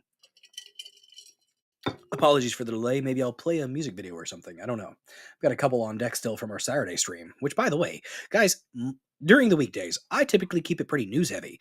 Usually do about 3 to 4 news stories, and then we have a palate cleanser at the end. Today's palate cleanser is about geoengineering. That's what I got for you. Well, and I might have one little clip here about Stephen Greer talking about Einstein-Rosen bridges when it comes to the MH370 thing. Ashton Forbes, awesome stuff. Awesome stuff about MH370. But maybe when it comes to commenting on that delivery lady who was treating the packages like crap and then talking a bunch of stuff to the Ring camera, Ashton, swinging a fucking miss, bro. Like, horrendous takes. I think he honestly might have been engagement farming. I think he was engagement farming because there's no way somebody believes that has that retarded of a take on that. It was absolutely fucking ridiculous. Guys, I deliver DoorDash on the side, okay? And while I may have severe animus towards people at times for not tipping, I'm still going to do my job well. My little side hustle, I'm going to do it well. I'm going to deliver the package, the product, your groceries, your food, I'm going to do it well. And I'm going to say thanks. Well, I won't say thanks if you don't tip. But if you throw a good tip out there, I absolutely will say thank you. Have a lovely night. Um, but I usually, even if they don't tip, though, I do usually, if I see them, like if I'm handing it to them, I do say thanks for the order because I'm a nice guy. I'm a nice guy. Oh, damn, we got more Sterling. Sterling's been feverishly clicking away on his computer, going through all the documents. We have the documents. CIA has no objection to declassification and or release of CIA information in this document, except the Israeli intelligence service. Okay. Oh, shit. Not what I wanted. Go. Look at that. Everett Home. Red pilled over there on pill.net. Thanks so much for red pilling. Appreciate you. Bam. We'll copy. We'll check that out. Thanks, Sterling, for posting that. Let me check on the Dozer Den live chat real quick. Not that one. Oh, dang it. That's the wrong one. Let me do a refresh on that so it'll pop up. There we go. All right. Got 2 people that have watched over there. Cool. All right. Let me check here. We'll do a little bit of a copy paste.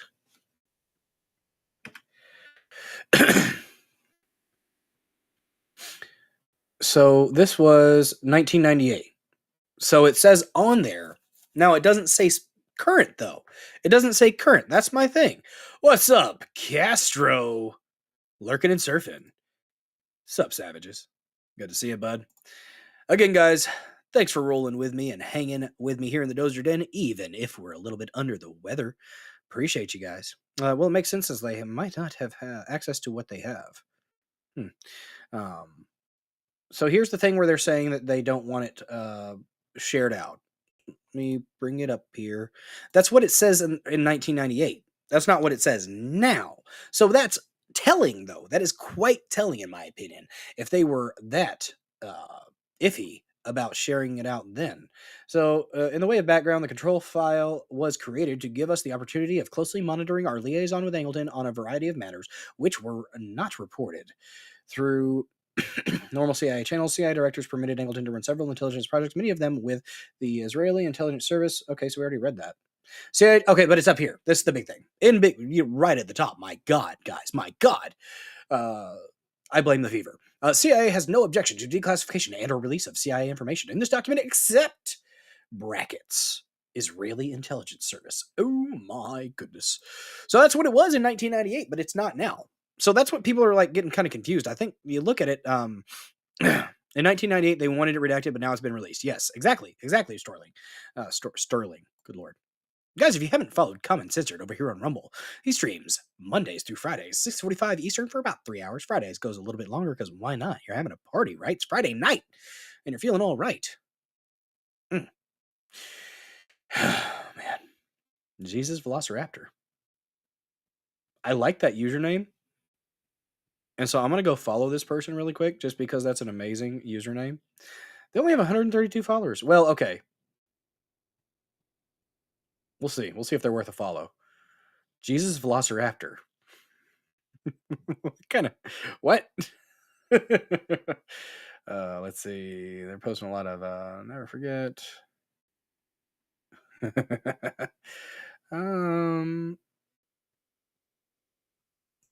Yeah, we'll give them a follow. Why not? Cool username. I like it.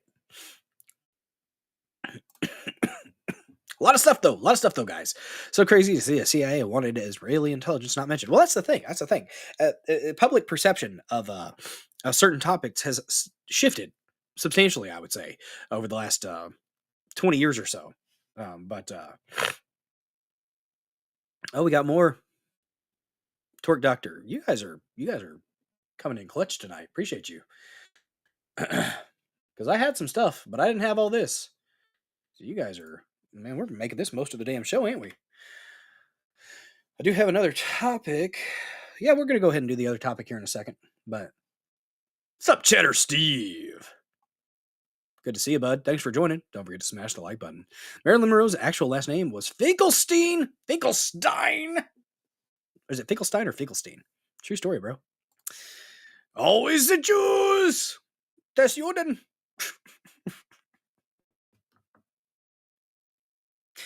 Talking about insemination.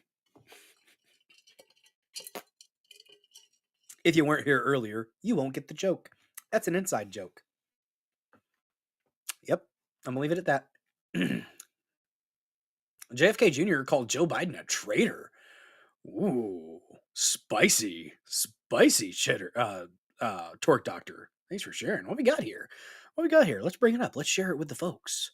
Share it with the folks here. We're going to talk a little bit about, what did you say, JFK Jr.? You said I'm a traitor.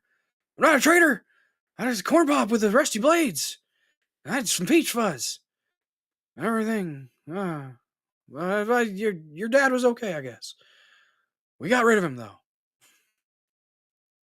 I still have my FJB, Let's Go Brandon bracelet. Excuse me, wristband. Not bracelet, it's a wristband. More manly that way. I wonder if they had no part in the crash that killed her. Ooh. She was conceived in Bergen-Belsen, daughter of the camp commandant. Monroe was she was a good-looking gal. But look here, what do we have? Can we make it bigger? That's what she said. Evidence received September 8th, 1994. WAPO, maybe? I can't read that. They're scribbles. Damn you people in your ineligible writings. Your chicken scratch. Coco to Minky. All I could think of was Finkel and Einhorn. Finkel is Einhorn. Einhorn is Finkel. Ugh. Great movie, by the way. Jim Carrey's Prime. Envelope postmarked Worcestershire, Massachusetts. 16 p.m. 26 August 1994. Bearing the handwritten, hand-printed address, Senator Joseph Biden, Democrat from Delaware, U.S. Capitol Building, U.S. Senate, Washington. Accompanying handwritten, hand-printed letter dated 8/26/94, beginning, Dear Senator Biden, you are a traitor. And bearing the signature, John F. Kennedy Jr. Oh, damn. I wonder what he was doing all the way back in 1994 that elicited such a fierce response from JFK Jr. Interesting stuff there. It's getting spicy. It's getting spicy, guys. I don't know about you all, but there's a lot here. If a Biden Sr. was a traitor, man, his son really blew it out.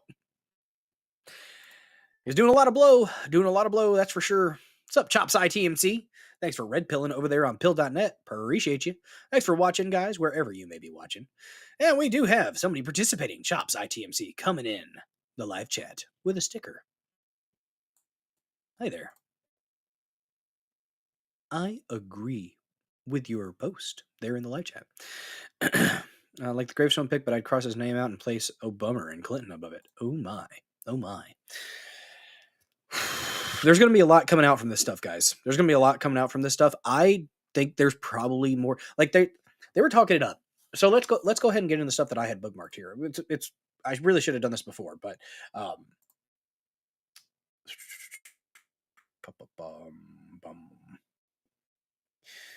oh wait, I had one more here. We had Oswald's Cuba visit documented as well in the JFK files. But real quick, we had damn, where was it at? Well, never mind. Well, actually, you know what? I'm gonna scroll. I'm gonna find it.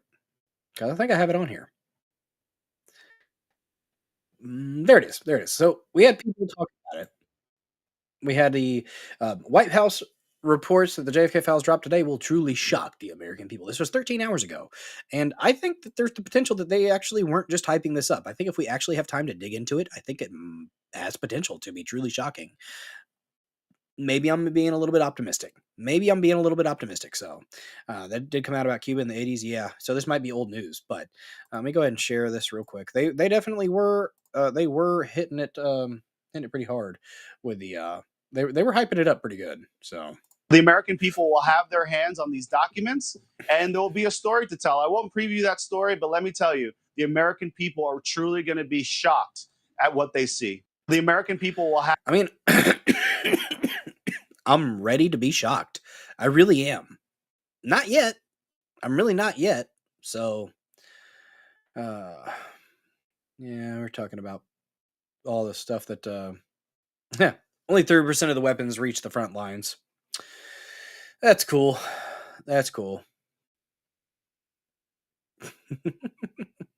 Here's a brief interruption. Here's something that would shock some people, at least in the past, but not anymore.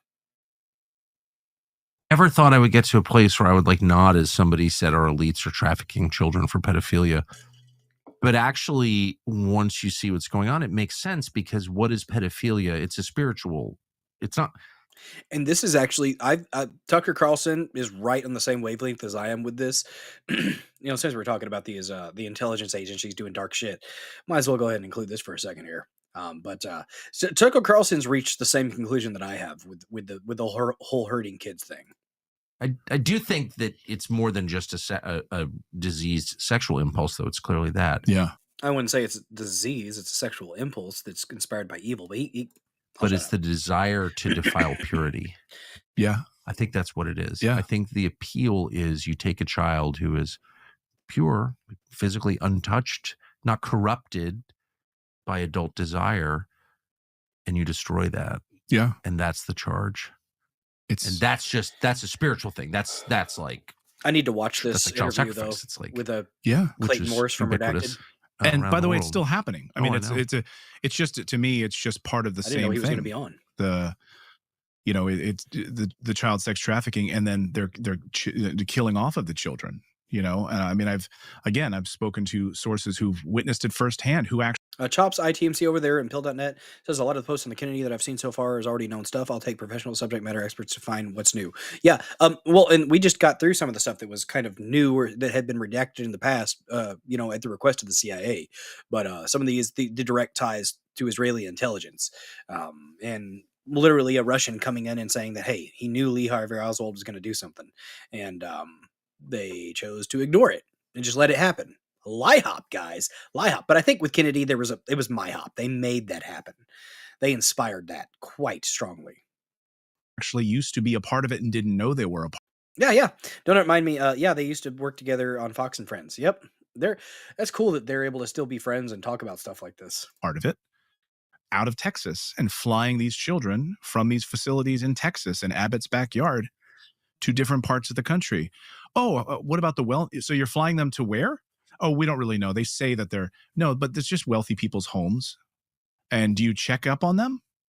We're supposed to do a wellness check, but we don't really do that. And if we do, it's just like a phone call. And if they don't even answer their phone, that's considered the wellness check on the child. So the NGOs responsible for facilitating the death and sex trafficking of these children across the United States into rich homes in Miami.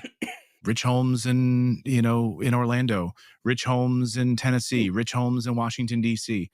K. Chaz, thank you so much for the follow on Rumble, 788. My goodness, thank you so very much for that.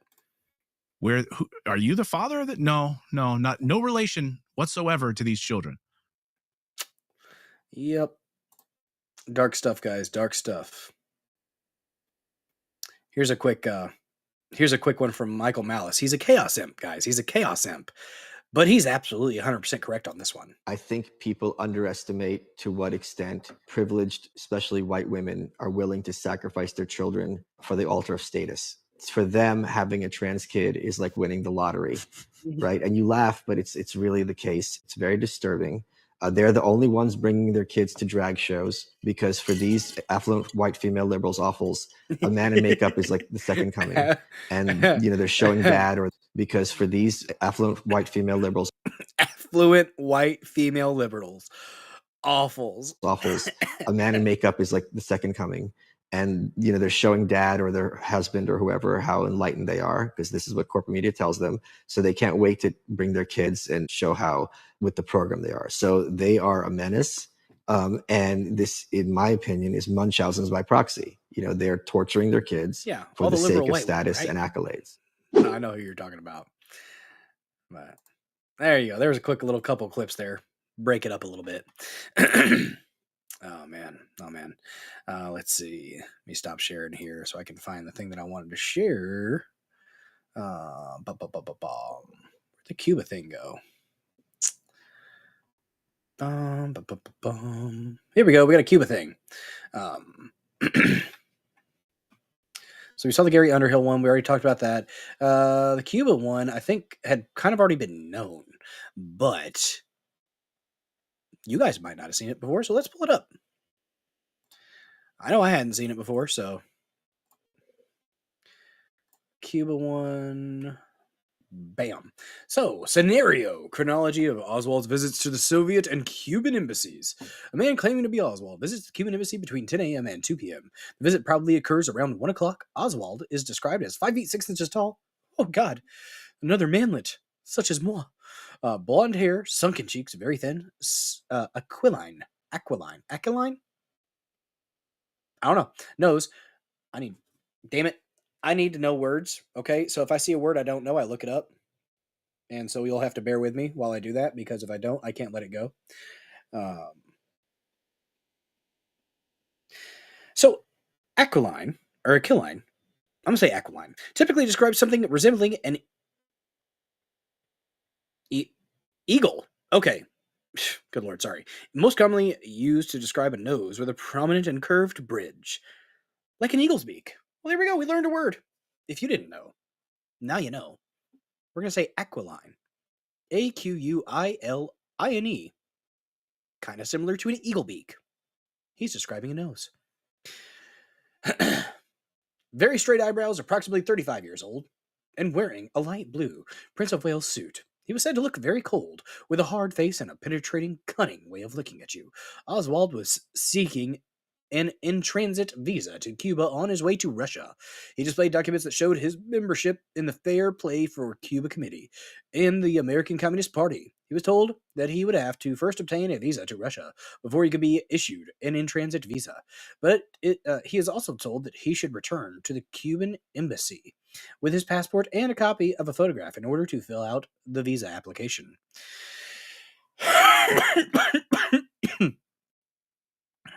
Nice.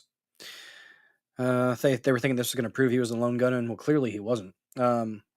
Oswald calls a Soviet military attaché, SMA, with whom he speaks in Spanish. He tells the SMA that he is looking for a visa to Odessa. The SMA tells him to call the consulate. Oswald asks for directions to the embassy and receives them. Oswald calls the Soviet consulate and asks to speak to the consul in Spanish. He is told that the consul is not in. He's told that he can call back at 11:30. Oswald says that he is looking for a visa to Odessa. Oswald goes to the Russian embassy where he once again exhibits the documents he has already shown in the Cubans. So, okay, well, there's that. Apparently that's been out for a while. Thanks for letting me know, 17 George. But hey, for those that didn't know, there you go. There's the Cuban and Russian connection right there, possibly. There's a lot. It seems like a lot of foreign governments might have been involved with this. And also, there might have been stuff like this to throw people off the trail of other governments. Just saying. It's a possibility. Rudkowski. This was before everything dropped. Excuse me. Where the fuck are those JFK files? A few moments later, they started dropping all this stuff. So, a little bit quick there. Let's see. I think we've pretty much covered all the stuff that we need to talk about. As far as there's going to be. I could go and keep digging into these things, the JFK stuff, for hours. I could probably. We could literally pull it up and start going through the archives and clicking around.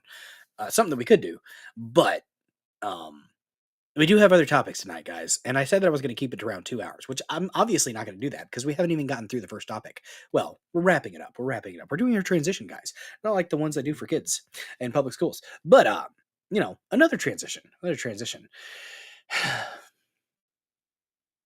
The government fails us in a lot of ways, guys. The government fails us in a lot of ways with a dissemination of information, not insemination of information, Sterling. Dissemination of information concerning the JFK stuff and, Epstein stuff. The last administration failed the people in a really dramatic way. The Biden administration failed astronauts in particular, guys. But this administration and Elon Musk with SpaceX has rescued the day. They have come forward and they have saved those astronauts. They were really supposed to be up there for 8 days or so, 8 or 10 days. They were. Oh, do we have something else? Do we have some more here, Sterling? I worked on that transition, guys. That was all on the fly, by the way. That transition was all on the fly.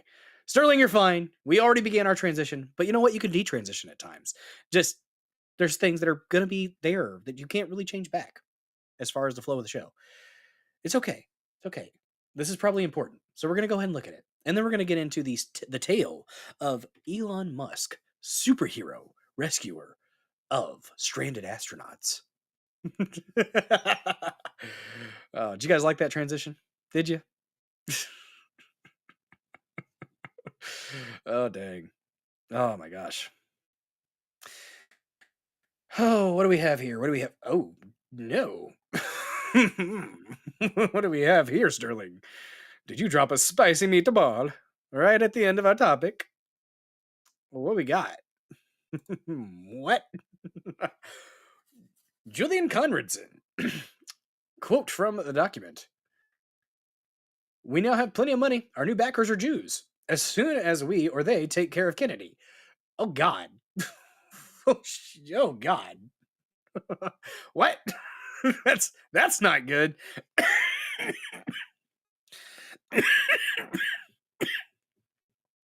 Oh, there we go. 17 George. We got a video of the landing of the astronauts. Cool stuff. Let's look at this real quick. Fucking Christ. Really? Is this an actual... Is this... So this is... Excuse me. Okay, so this was Telegram posted with no link. So, not seeing the link yet. Grok says this document appears to be a real CIA memo from 1963, part of the JFK. So Grok says it's real. Grok has confirmed it. Grok knows all. Grok knows all. All hail Grok. In unison, all hail Grok. Recent release without redactions, it mentions new backers who are Jews and plan to take care of Kennedy. Shit. God damn it. Okay. Well, there it is. There's that. That's fun. Who? Okay. Well, let's pull it up and read. References made to the office memorandum, a chief of... That's blanked out. What the heck?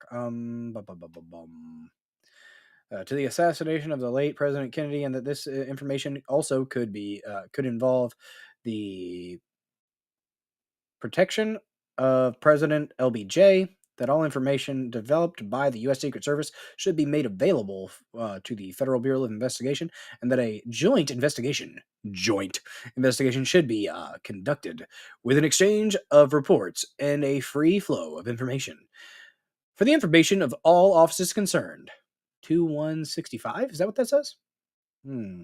Advised on November 6, 26, 1963, that he had heard that one something allegedly had been attempting to negotiate a sale of machine guns to something S. Echevarria, and that Echevarria allegedly made a comment the day before the assassination of President JFK, and then the Jew comment. Huh. Interesting stuff there. Wow. Well, that's I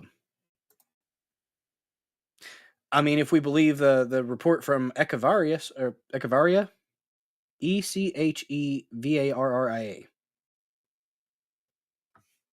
So it was a gun running operation, and Kennedy apparently had the information, and they wanted to take him out from it.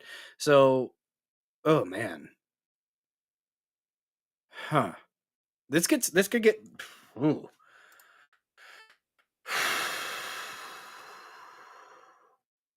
I don't know, guys. I don't know. That's pretty damn blatant.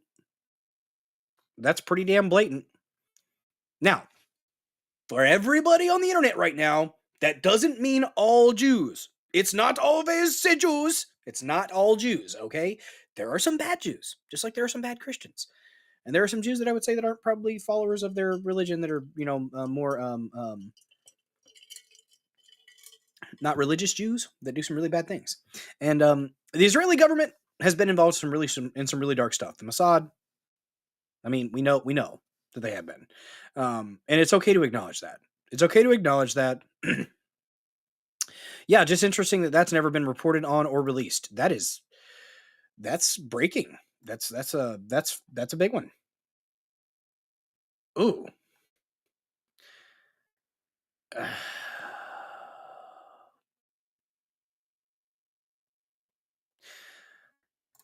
We're going to do a little quote post real quick. I'm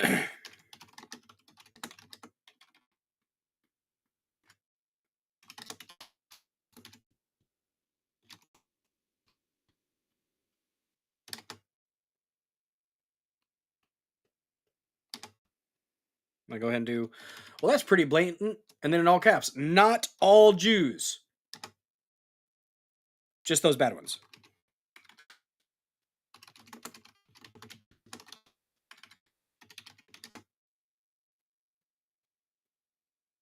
Do a shrug. That's all I got for you. I got a shrug. Oh, man. I don't like posting on my actual computer. Let me type in shrug. There we go.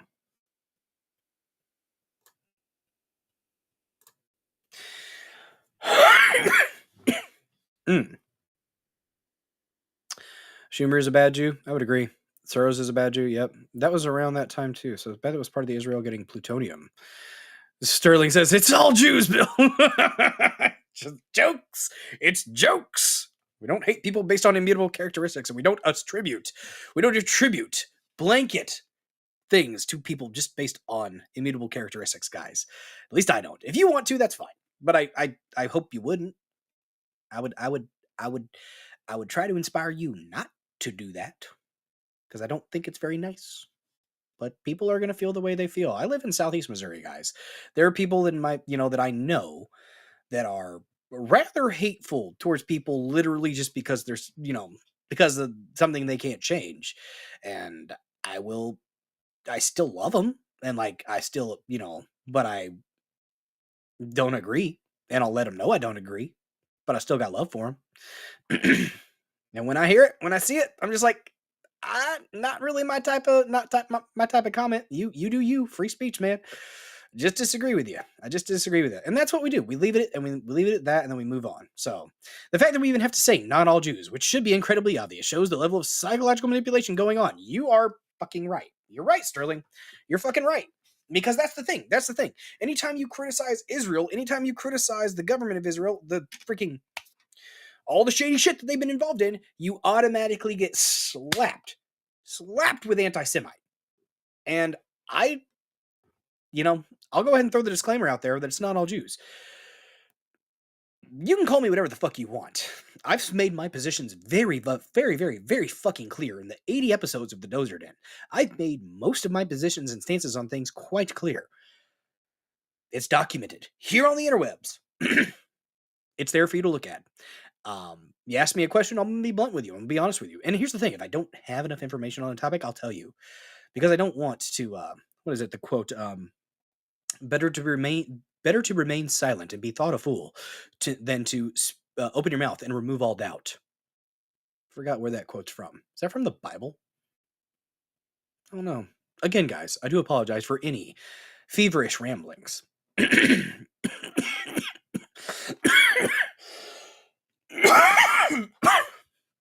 It's a damn thing. They love lumping people in and stereotyping. Yep. Oh, man. True, but always qualify for Muslims. It's a good quote. Is it Lincoln or Twain? I don't know.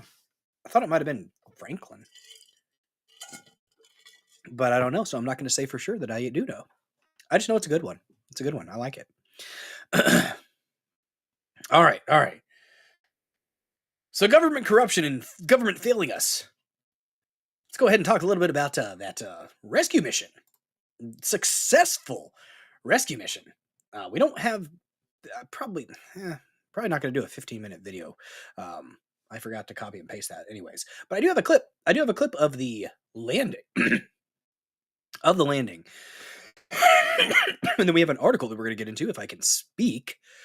And then the last two topics, we're going to do Rumble Premium, guys. We're going to go ahead and do at least an hour of Rumble Premium tonight after I get this topic out the way.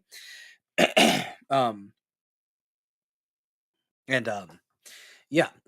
So I do apologize to those that do not have Rumble Premium. If you want the premium content, you don't have, when you get premium right there, it helps me out as part of the Rumble Creator Program, and you will get access to every other creator on this platform that does premium content. So when you click Get Premium, it's not just the premium content that you will get from Billdozer74 here in the Dozer Den. It's Crowder, it's Tim Pool, it's Evita, it's Viva Fry if they start doing premium content. Jeremy from the Quartering. The Quartering will, I think they're gonna start doing some premium stuff, and I will be implementing selfie stick and tripod for some premium content. Hopefully, if I start feeling a little bit better. I told my supervisor I am working tomorrow. Damn it! So maybe after work I might go out and get outside. So, oh yeah, political correctness is gay. Yeah. Whew.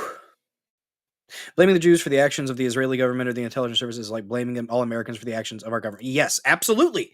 Fucking yes. Agreed. That is a great comparison.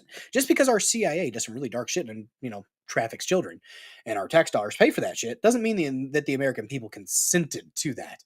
We didn't ask for that. We didn't ask for the Rainbow Coalition to be spreading throughout the globe with our tax dollars, with USAID. We didn't ask for that. The American people didn't know about this shit. And I'm thinking most of the Israeli people, the Jews, they don't all have a thing where they're meeting together, once a week or once a month, and they talk about all the nefarious shit they're going to get up to. No, I don't think that. And if you do, that you're most likely incorrect. I will just go ahead and say, I would go ahead and say you're most likely not correct here. Ooh, man. My correction, the actual origination is up for debate. Several sources are thought to have started it. Twain did say it, but may not have been the creator. Interesting. Oh, Coco to Mickey, you got a little bit of the tism like me, huh? Just like with that word. I had to look that word up, guys. Earliest evidence of the quote is 1907 book by Maurice Switzer, which includes the statement, "It is better to remain silent at the risk of being thought a fool than to talk and remove all doubt of it." I do think, yes, the Khazarian Mafia, that is a thing. There are multiple ethnicities or countries do have mafia influences. And they do have some pretty good pull from what I understand. So, do creators benefit enough to make up for the loss of direct donations? In reference to what, Roxanne McGroin? Direct donations with Rumble Rants and stuff? Because Rumble Rants still happen. I don't know. This is my first month in the creator program, so Chops ITMC over there. I usually phrase it this way: I don't blame my brother-in-law for the Eastern Mediterranean. Okay, that's a good way. That's good, Chops ITMC. That's ITMC. That's good. I don't know where that redneck twang came from right there, but that was not intentional. If you heard that, apologies. My stomach has made some horrendous noises. There for a second, I thought I was going to hurl, but I didn't. I powered through, guys. The drainage is not fun. The flu sucks. I will say that. I don't like the flu. You know what? I would rather have COVID than flu. A couple times I had COVID, not really much of an issue. Not for me. The flu, though, fuck the flu. Hardcore. By premium subscribers. I don't know yet. I don't know. This is my first time in the first month in the creator program, so I'll let you know. I'll let you know. I don't know what it's going to look like. I just hope my channel is able to grow and I'm able to inform and entertain the masses. That's the goal of this, is to inform and doing it in an entertaining way. That's the whole point. So that's what I'm here for. This is my side hobby. If it ended up becoming a little bit lucrative, that would be amazing. And I would absolutely welcome that. If this can help me, if this little side thing here in the Dozer Den, if that could help me not DoorDash in the evenings, that would be swell. I'll just say that. That would be quite swell. Because, I learned a lot doing DoorDash, and it humbled me in some ways. But I've done literal crap work. I grew up on a farm, cow farm, okay? Like, when you're separating cattle, you get in the shit. So, I'm not too good for a job, and I never will be. And people that think that way, I can't empathize with you. I really can't. Here's something that I noticed. Guys. Random aside. I've gone on and ranted about the NIMBYists, the white liberal NIMBYists, not in my backyard people that live up in the cities and stuff like that crazy bishop as I call her, that decided to, verbally reprimand the president at that prayer breakfast, and how she was saying that she was saying that the all the people that do these jobs, like the hotels and the cleaning the toilets and janitors and all this stuff and all picking the fruits and all and packaging things, they just assume that they're brown folks. No, my first job was in an orchard, okay? And yes, I am short and kind of tan. There may be a little bit of Hispanic influence in my bloodline. I don't know. I haven't ever done the DNA test. I don't want to get my DNA up. So, but I was out there working, and I had friends that went out and did that work too. And that maybe it's because we're in a rural area. But people that I see working these jobs that they talk about that are only the brown folks are usually white folks doing these jobs, working the hotels, doing the doing the janitorial stuff. It's not somebody who's a Manuel or Teresa. It's somebody who's Jack or Tammy. That's what I see. So Roxanne McGroin says, if I pay $10 a month to Rumble, can't also give me more to individual creators. So I haven't done premium yet. From what I understand, it will help out. I don't know exactly what that's going to look like though. But if you do subscribe and you do it by clicking that red button on my live stream, it will help me out. I just don't know what that looks like yet. So I have to wait if people have been clicking get premium, which I hope some people have. Yeah. There are different versions of the flu, awakened all day. There's a respiratory one, and then there's a gut one. Mine might be both right now. Might have to dip out here in a minute. No, there's like type A and then type B, from what I understand. There's a respiratory flu, and then there's the one where I don't know. I'm not a doctor. I know I don't feel great. But good to see you, awakened all day. Thanks for joining this episode of the Dozer Den. Smash the like button if you can. Let's get into these astronauts. Well, let's get into the story about the astronauts. But let me share it real quick. And boom. So, Elon Musk is a hero, and SpaceX have done it again. The SpaceX Falcon 9 launched the Dragon crew to rescue astronauts Butch Wilmore and Sunita Williams. She looks rough. She looks so rough from the space station with 2 empty seats on board. Never bet against Elon Musk again. Boys, this view coming from boys. We'll simp. At this part here, I will absolutely simp for Elon Musk and SpaceX. They did what the last administration would not do. They left them stranded up there because they didn't want to give Elon Musk a win. Because Elon Musk wasn't on the right side of things. And guys, in my fucking opinion, if an administration chose to leave people up in space, stranded in fucking space, because you didn't want to give the other side a win, that's fucking treasonous. That, in my opinion, deserves a very fucking strong consequence, in my fucking opinion. After due process, there should be something pretty rough involved for people that would dare keep someone stranded in space because you don't want to give the other side a fucking win. Break past the politics and fucking help your fellow humans. How hard is that? How fucking hard is that for the left to understand that you can disagree with somebody and you can still support them? You don't have to fucking throw them out as a goddamn drag of society and act like they are less than human because you fucking disagree with them. And that is what pisses me off about the left right now. They do not acknowledge somebody who disagrees with them as somebody who is worth the conversation, somebody who is worth the air that they breathe, because they think that you are evil, they think you are Hitler, they think you are a Nazi. That's what they fucking think. And I am tired of it. And so I've gotten to a point where, fuck you. When you bring that to me, where's my fucking armband, huh? Is it coming in the mail soon, bitch? Fuck all these people. fucking, and you should respond to it with kindness. You should kill it with kindness. The phrase, kill it with kindness. You should. But right now I'm sick, and so I'm a little bit grumpy. Rant over.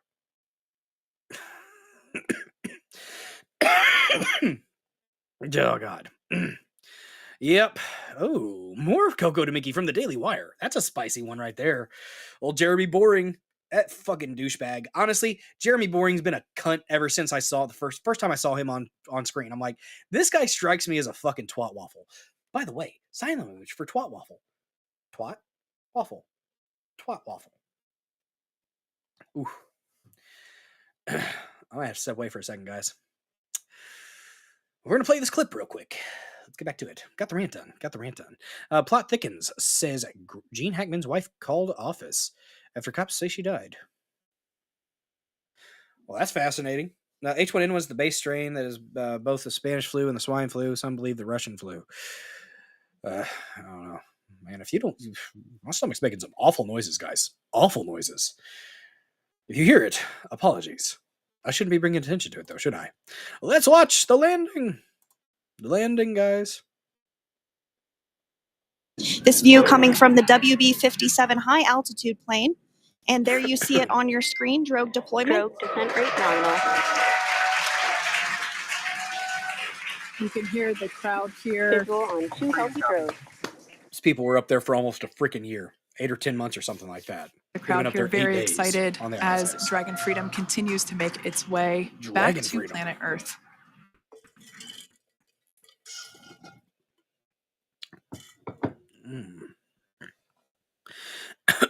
Next up, we'll stand by for the main deployment of the parachutes. The mains are quite a bit larger. You'll be able to notice the difference on your screen once they deploy, and they continue to ensure that the Dragon spacecraft slows down even further. As we mentioned, Freedom will be traveling 60 this should be getting more miles attention per in the hour press. when it splashes down Elon off the Musk's coast of Tallahassee, SpaceX Florida, has saved here at 2 astronauts 2:57 from p.m. a Pacific time this cold afternoon. And there we go. We have visual on 4 healthy mains. weightless death. That view was Not from hyperbole. inside. Not hyperbole. That view was from George, can you put that inside in the one of the comments again? buckets where Because let's go ahead and watch that rescue. Let's go ahead and watch that rescue, and I will need to step away for a moment. If you can, let me try to scroll up and find it. You had a YouTube video of them actually stepping out, because you know what? This is important. This is important. It should be getting more attention. This is really, really freaking cool that that SpaceX was able to do this. Elon Musk, his crew, was able to do this. I should have copied and pasted when you shared it, 17 George. If you could share that again really quick so I don't have to scroll up to find it, I would appreciate the hell out of you, buddy. That way I can step away for a second too, because I do have to step away for just a second, but I'll be back. I promise I'll be back.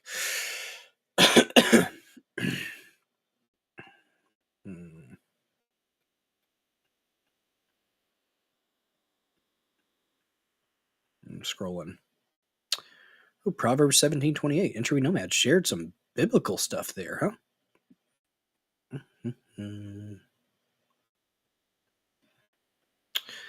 Scrolling. There it is. I found it. You probably already posted it again, though, didn't you? I found it. We got it. It starts at 150. Okay. Let's go ahead and pull it up. I gotta step away for a second, but I will be back, and I'll listen to it on my earbuds while I'm away.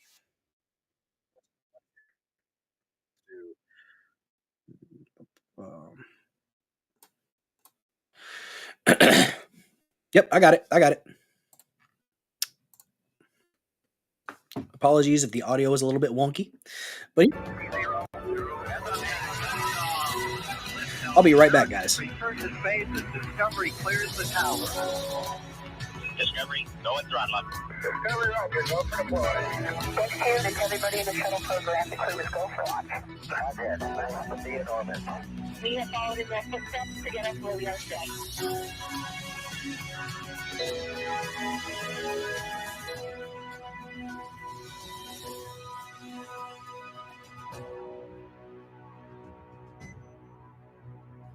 Good afternoon and welcome to our live coverage of the NASA SpaceX Crew 9 mission as it returns to Earth. Dragon Freedom departed the International Space Station at 1:05 a.m. Eastern. That was 10:05 p.m. Pacific time on March 17th for those of us here in California.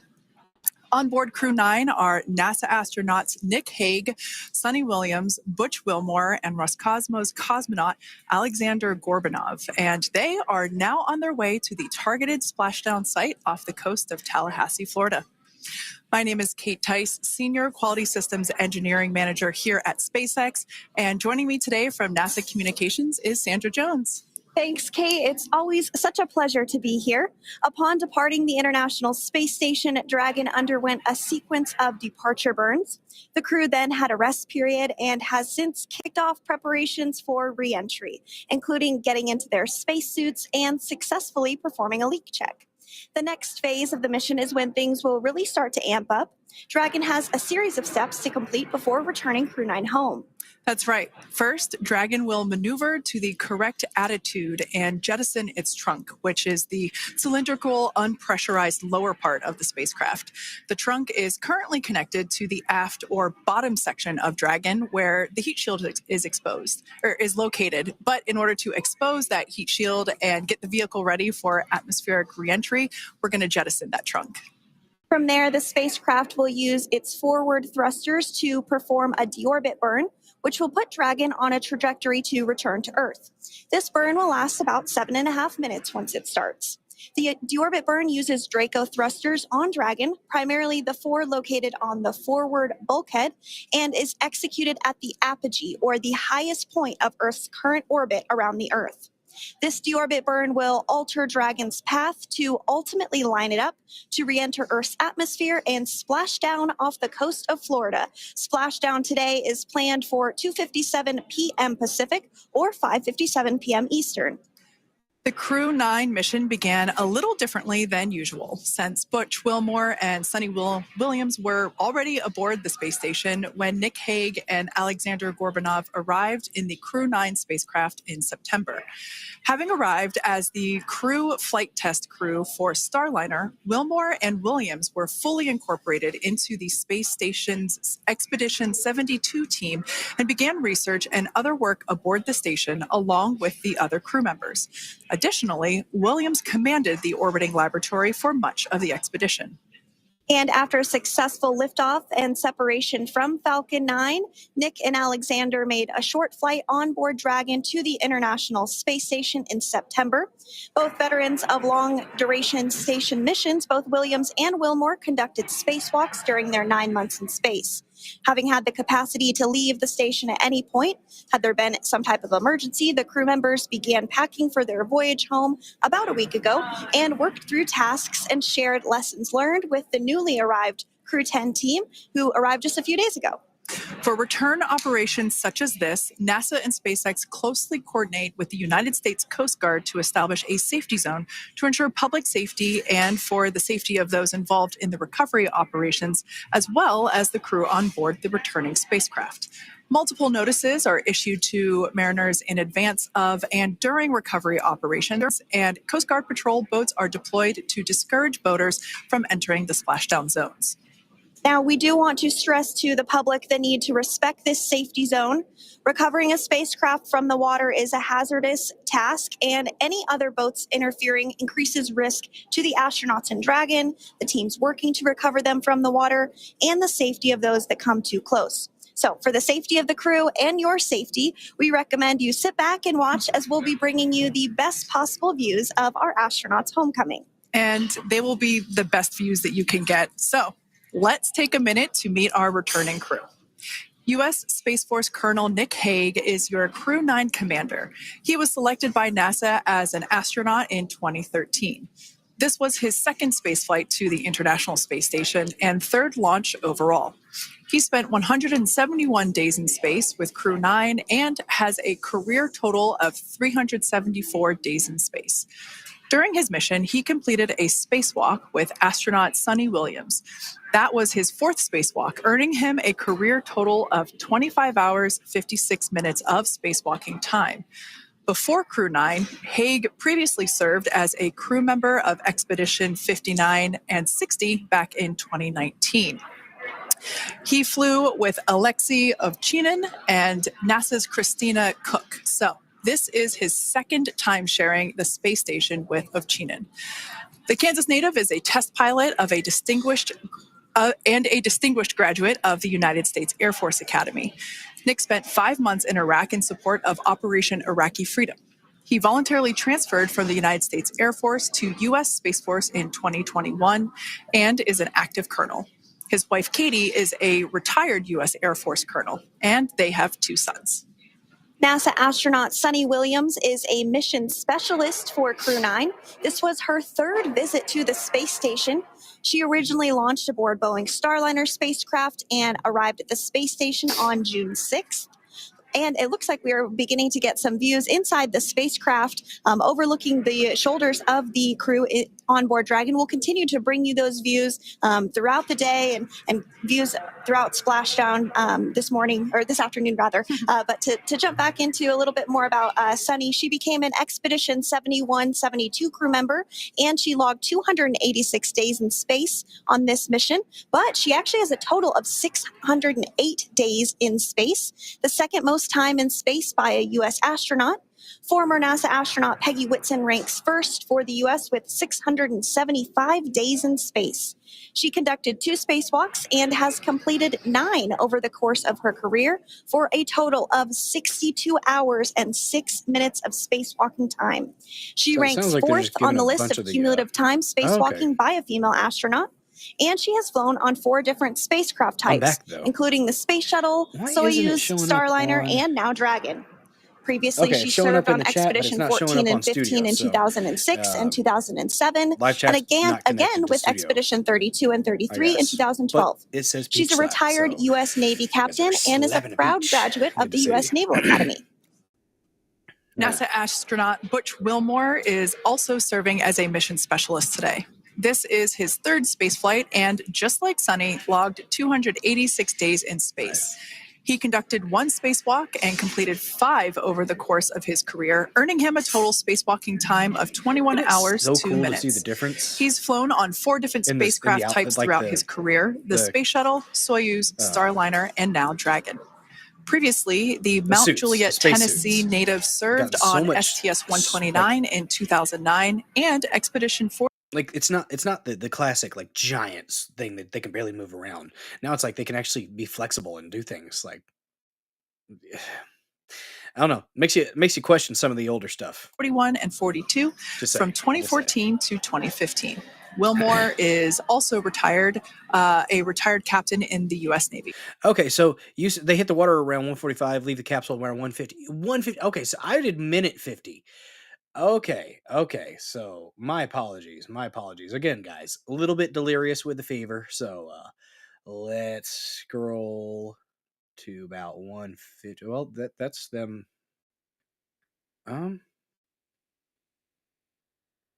So there's them hitting the water. So it's a little bit earlier than that.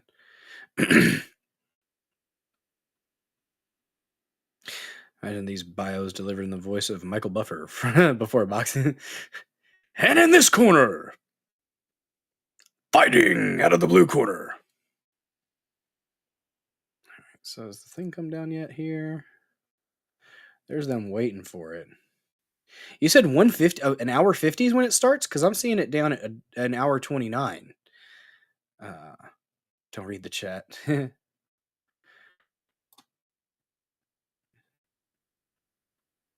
it looks like it's already come down. And light blue with the sun reflecting from it. And Kay, I think the crew's going to like what they feel weather-wise on this picture-perfect day for splashdown off the coast of Tallahassee. Thanks so much, Jaden. It certainly looks like a beautiful day. Can you tell us a little bit about the journey of the recovery forces to get to this point?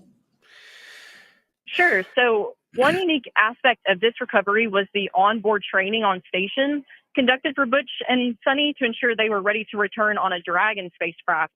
That training covered all aspects of their return, including nominal and contingency departures, deorbit burns, splashdown, and post-landing ops, which is what this team is preparing for now. As for the recovery teams themselves, we started the day taking a series of helicopters out to the vessel. And as standard, the recovery director and crew support teams were on that first helicopter out and took the time to get everything prepared on the ship.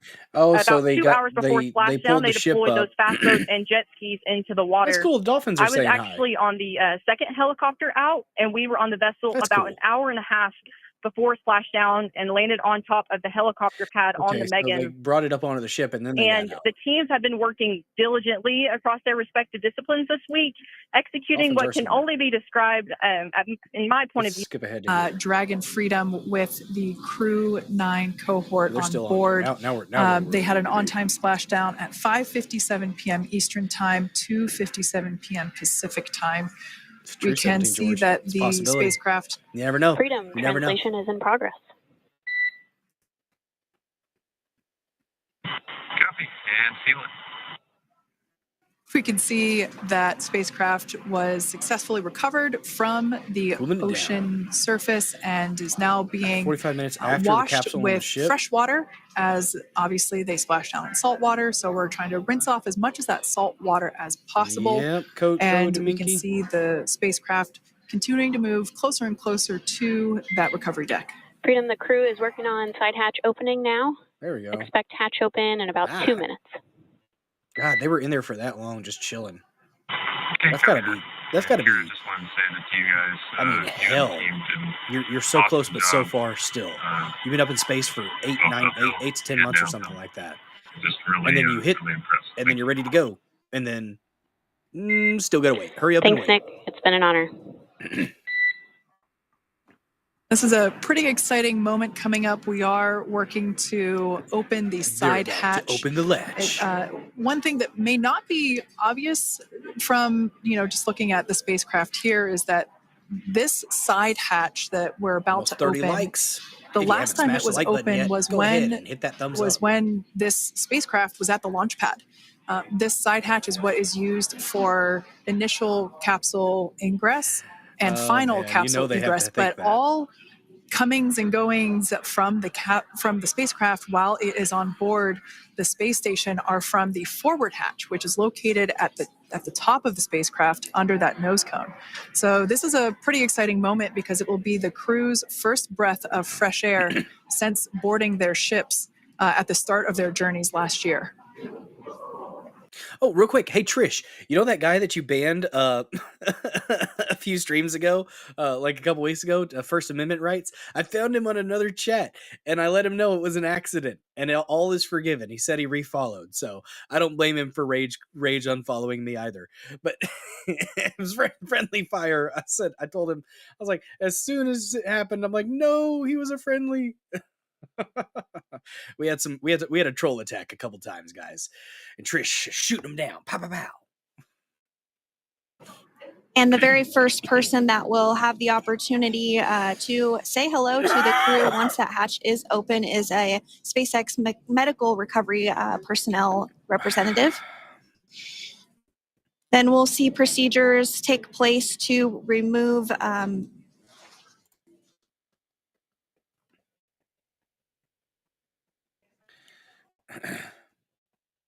the female astronaut to remove the rough, footrests of Dragon. That will just help the recovery personnel get a little We're gonna bit switch over to more Rumble Premium room here in to a minute. access the crew and help get them out of the Look through the article spacecraft. here.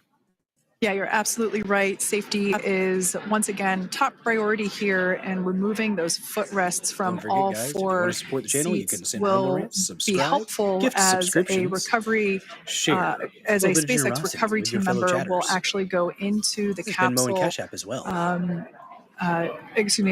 into Dragon Freedom to help the crew members unbuckle and stand up, and essentially we'll also see a fun little slide be put in place to He help said he would follow the again. crew I didn't see members if he exit did, the but spacecraft safely. So yeah, we're gonna remove all of those, all four of those footrests Trish. to It basically give a happens. little bit more working room inside There were so the many that spacecraft. night. There were like 13.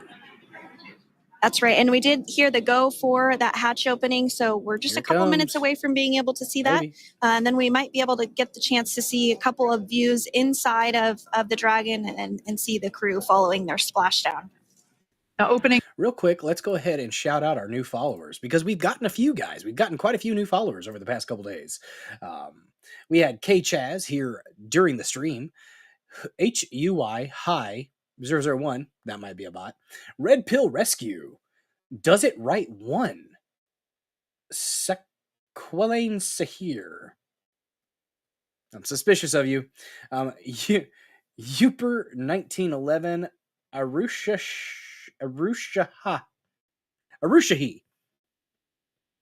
Arusha, I don't know how to say your name. But thanks for the follow. Sober Nick 82, Tom Fortina, and BD Trey 13. Thank you for the follows. I appreciate the heck out of you. I think that was all of them. Oh, the Uterus Thief. Thank you to the Uterus Thief for the follow. RNATZI. Thanks for the follow. Interesting username there. Eric and Ika. Eric and Ika. Thanks for the follow. MG Smith 59 as well. And then the Sequelain Sahir 8. Thanks to all the new followers here. For Bill Dozer 74. Here in the Dozer Den. Glad you have joined the Killdozer army. Currently metaphorical. It's going to stay that way, Fed Boys. Back to the people. That side hatch isn't quite like opening, Don't strain yourself in that name. the door to your car. We have to depress the seal around the side hatch, as well as they got the good camera. We'll for now this, see them open that side hatch I wonder up. how that looks when they get out. Like, they've worked on keeping their muscles kind of engaged with different movements, but you can't get the same type of like gravity. So like they got to work out like crazy to be able to burn calories and actually keep their bone density up, though. So they're going to have a lot of research data for these individuals. That's for sure. And there you have it. The side hatch is open for the first time since September.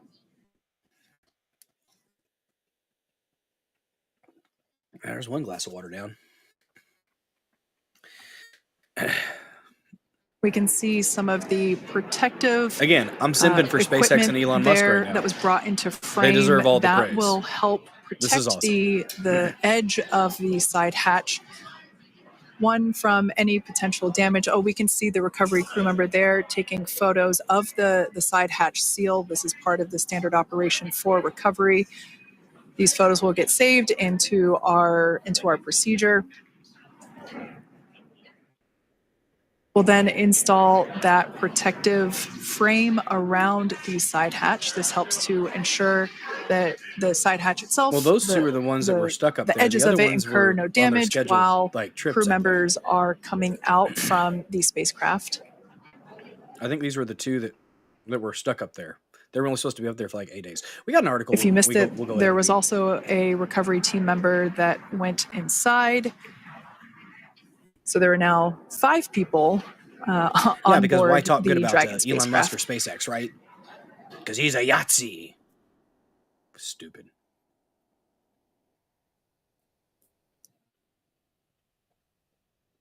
Silly people doing silly things, guys.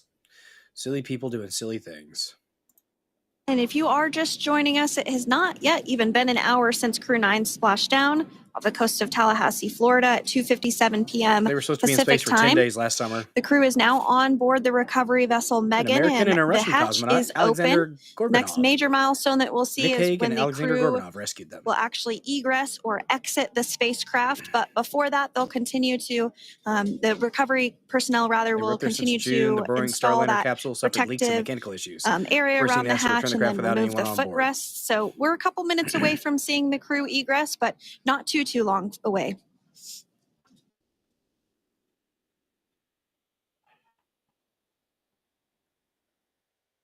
We'll probably see those footrests being handed out here in the near future, as I mentioned before. Oh, of course, we got to get a well-documented photo of the scheduled moment. to come back this time, so they got to hitch a ride with them. Although we can't see it from here, I'm pretty sure there are 4 smiles on board right now.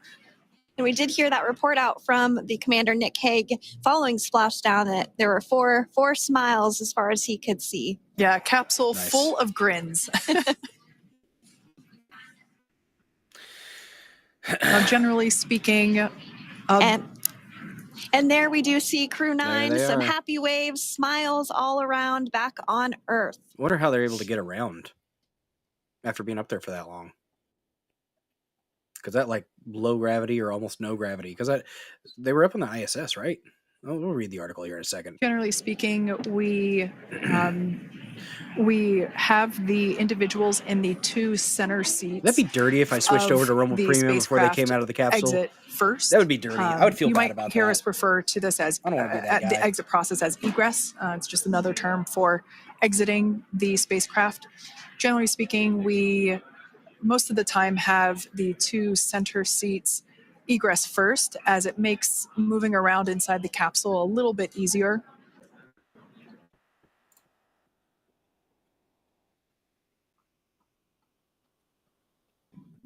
There they go. We can see the tablets that were previously located on the upper leg of the crew members. We can see those being handed out to the recovery team. Those were taken off prior to the entry phase to shower up there? to spacecraft reentry. Those had to be That would be dirty. stored I'm not going to be and- that. and I'm not going to be secured that guy. prior to dynamic operations. Get people to click that premium button. I won't do that to you guys. It looks like we are starting to see the footrests also be removed. I just saw one there on the screen. There are 4, of After course, this, one we for are each going crew Rumble member. Premium, though, for at least an hour. So to everybody else watching on X or Pill.net or BitChute or YouTube, Those if you are watching footrests there. are made out of carbon fiber Follow me and on are Rumble. actually sized Get Rumble appropriately Premium if you for want. each crew member, as everybody has different measurements and different leg lengths. Same goes for the arm. Those 4 were on the. They came up there and were scheduled to return home with this mission. So those Hague and Gorbanov. We'll read the article here in a second. And Awaken All Day, I'll have answers for you in Rumble Premium in the article. But we are going to finish watching here, though. Rests and the bucket length of each seat. We size those appropriately for the crew members and to Exactly. ensure their comfort and safety.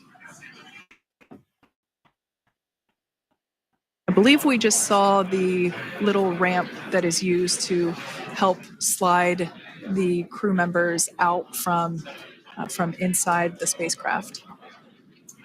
And once the crew does exit Dragon Freedom, they will be placed on to a structure to go to a medical bay for medical checkouts. This is standard Shops procedure ITMC. for all Dragon spacecraft flights that splash down crewed, as well as for our Soyuz spacecraft. Shops ITMC over there on that Pill.net. land One of these in days we'll see an Kazakhstan. astronaut step out of the capsule and get an ankle monitor for child support. Thought you could get away. But going up to space. We could see the exterior of Dragon Freedom quite clearly in this shot, and it's such a beautiful sight. I personally prefer the capsule when it has some of that Very shocked. charring from atmospheric It's a good reentry. book. It It's is a good the book, 17 George. I read signature that when I was sign like 13, of a 13 or capsule 14. that has returned to Earth. Rest well, Coco to Mickey. Thanks for hanging out with us here in the Dozer Den. Appreciate you.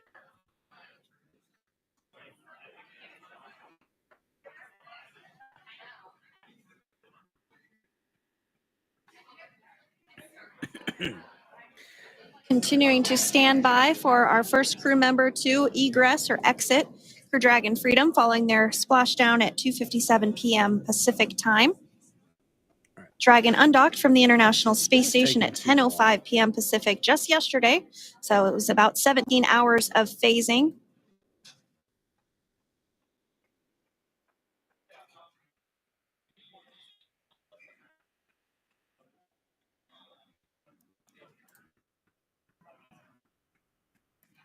And while on board the International Space Station, Crew 9 contributed to 900 hours of science, over 150 research experiments and investigations. There you go. Making great use of the microgravity lab of the International Space Station, which celebrates 25 years of continuous human presence this November. Always falling down. Looks like we're about to get our first crew member here upon egress of the Dragon spacecraft.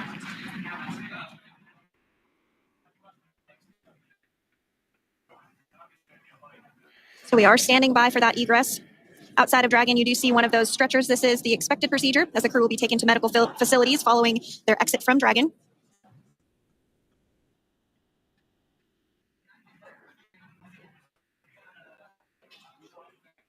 There's one.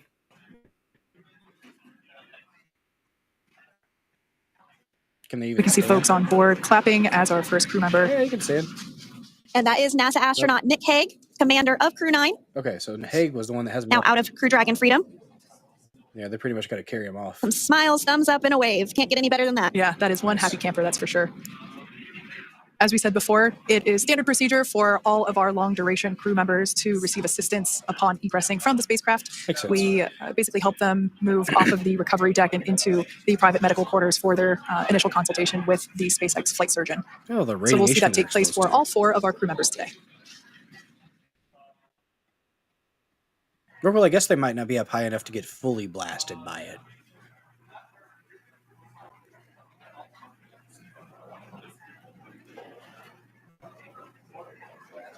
And we are standing by for the next crew member to exit Freedom.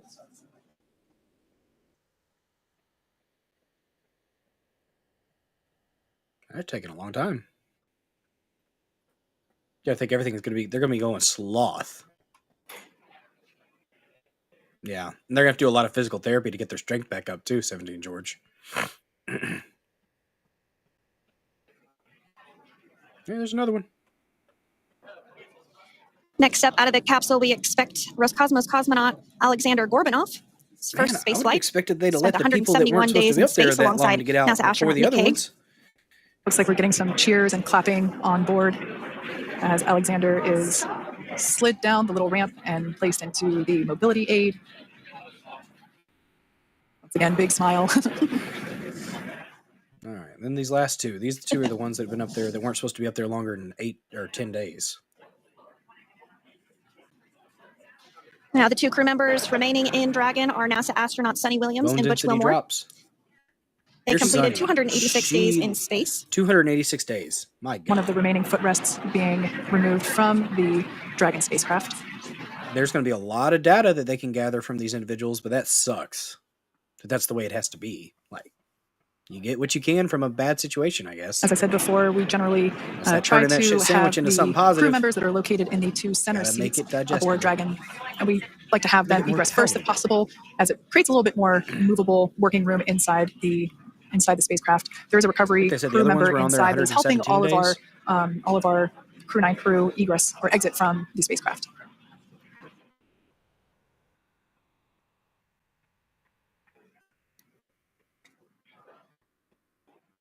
This is taking forever.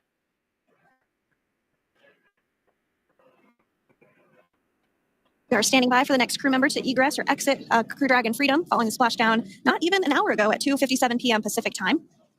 Okay, it's coming up. They're almost there. I don't know, waking all day, maybe not.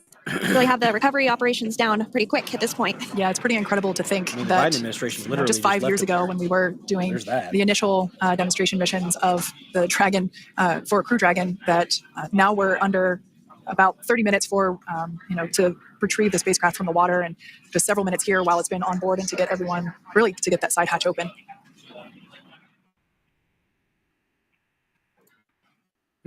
For those of you that have just recently joined, the Dragon had an on-time splashdown. Looks like we're getting our next crew member here. That is none other than Sunny Williams. Big smile, big waves. She, like her other crew members, now will be assisted onto the mobility aid. Yeah, she was real wobbly. Real wobbly. And this auto pin. Apparently, guys, the auto pin wasn't like I thought it was like a DocuSign. It's a literal robot pin. Like, does a physical signature with a little arm thingy. Weird. Have it, some waves, some thumbs up, and some smiles. definitely seems to be a theme among all recovery operations. One more. Hey, he's getting out a Absolutely. little bit quicker. And of course, that leaves NASA astronaut Butch Wilmore Oh, the inside time Dragon frames of in all these seat 4. astronauts. Yeah.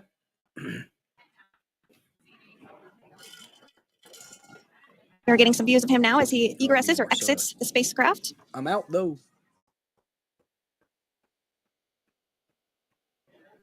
Yeah, she lost a lot. The muscle mass and bone density. Well, there we go. Once again, They're all out. Elation and cheers there from Butch Wilmore, as we mentioned before, returning to Earth coming from a microgravity environment and wreak havoc on the body. So it is customary and just standard procedure for all of our. All right. Well, that's all that is. All right, we're going to go ahead and go over to Rumble Premium. If you do not have Premium, well, you can do, if you want to watch what we're going to talk about, the last 2 topics we have. Dan Crenshaw, he's still a piece of garbage. We have Eddie Gallagher, somebody who was screwed over by Dan Crenshaw with his testimonial. And then we will have Geoengineering, speaking of people getting sick and the government possibly spreading stuff in the sky to make us sick. We're going to have from the Frog Prophet himself, a little bit of a piece from Alex Jones on Geoengineering. So we are going to go ahead and go Rumble Premium in 3, 2, 1.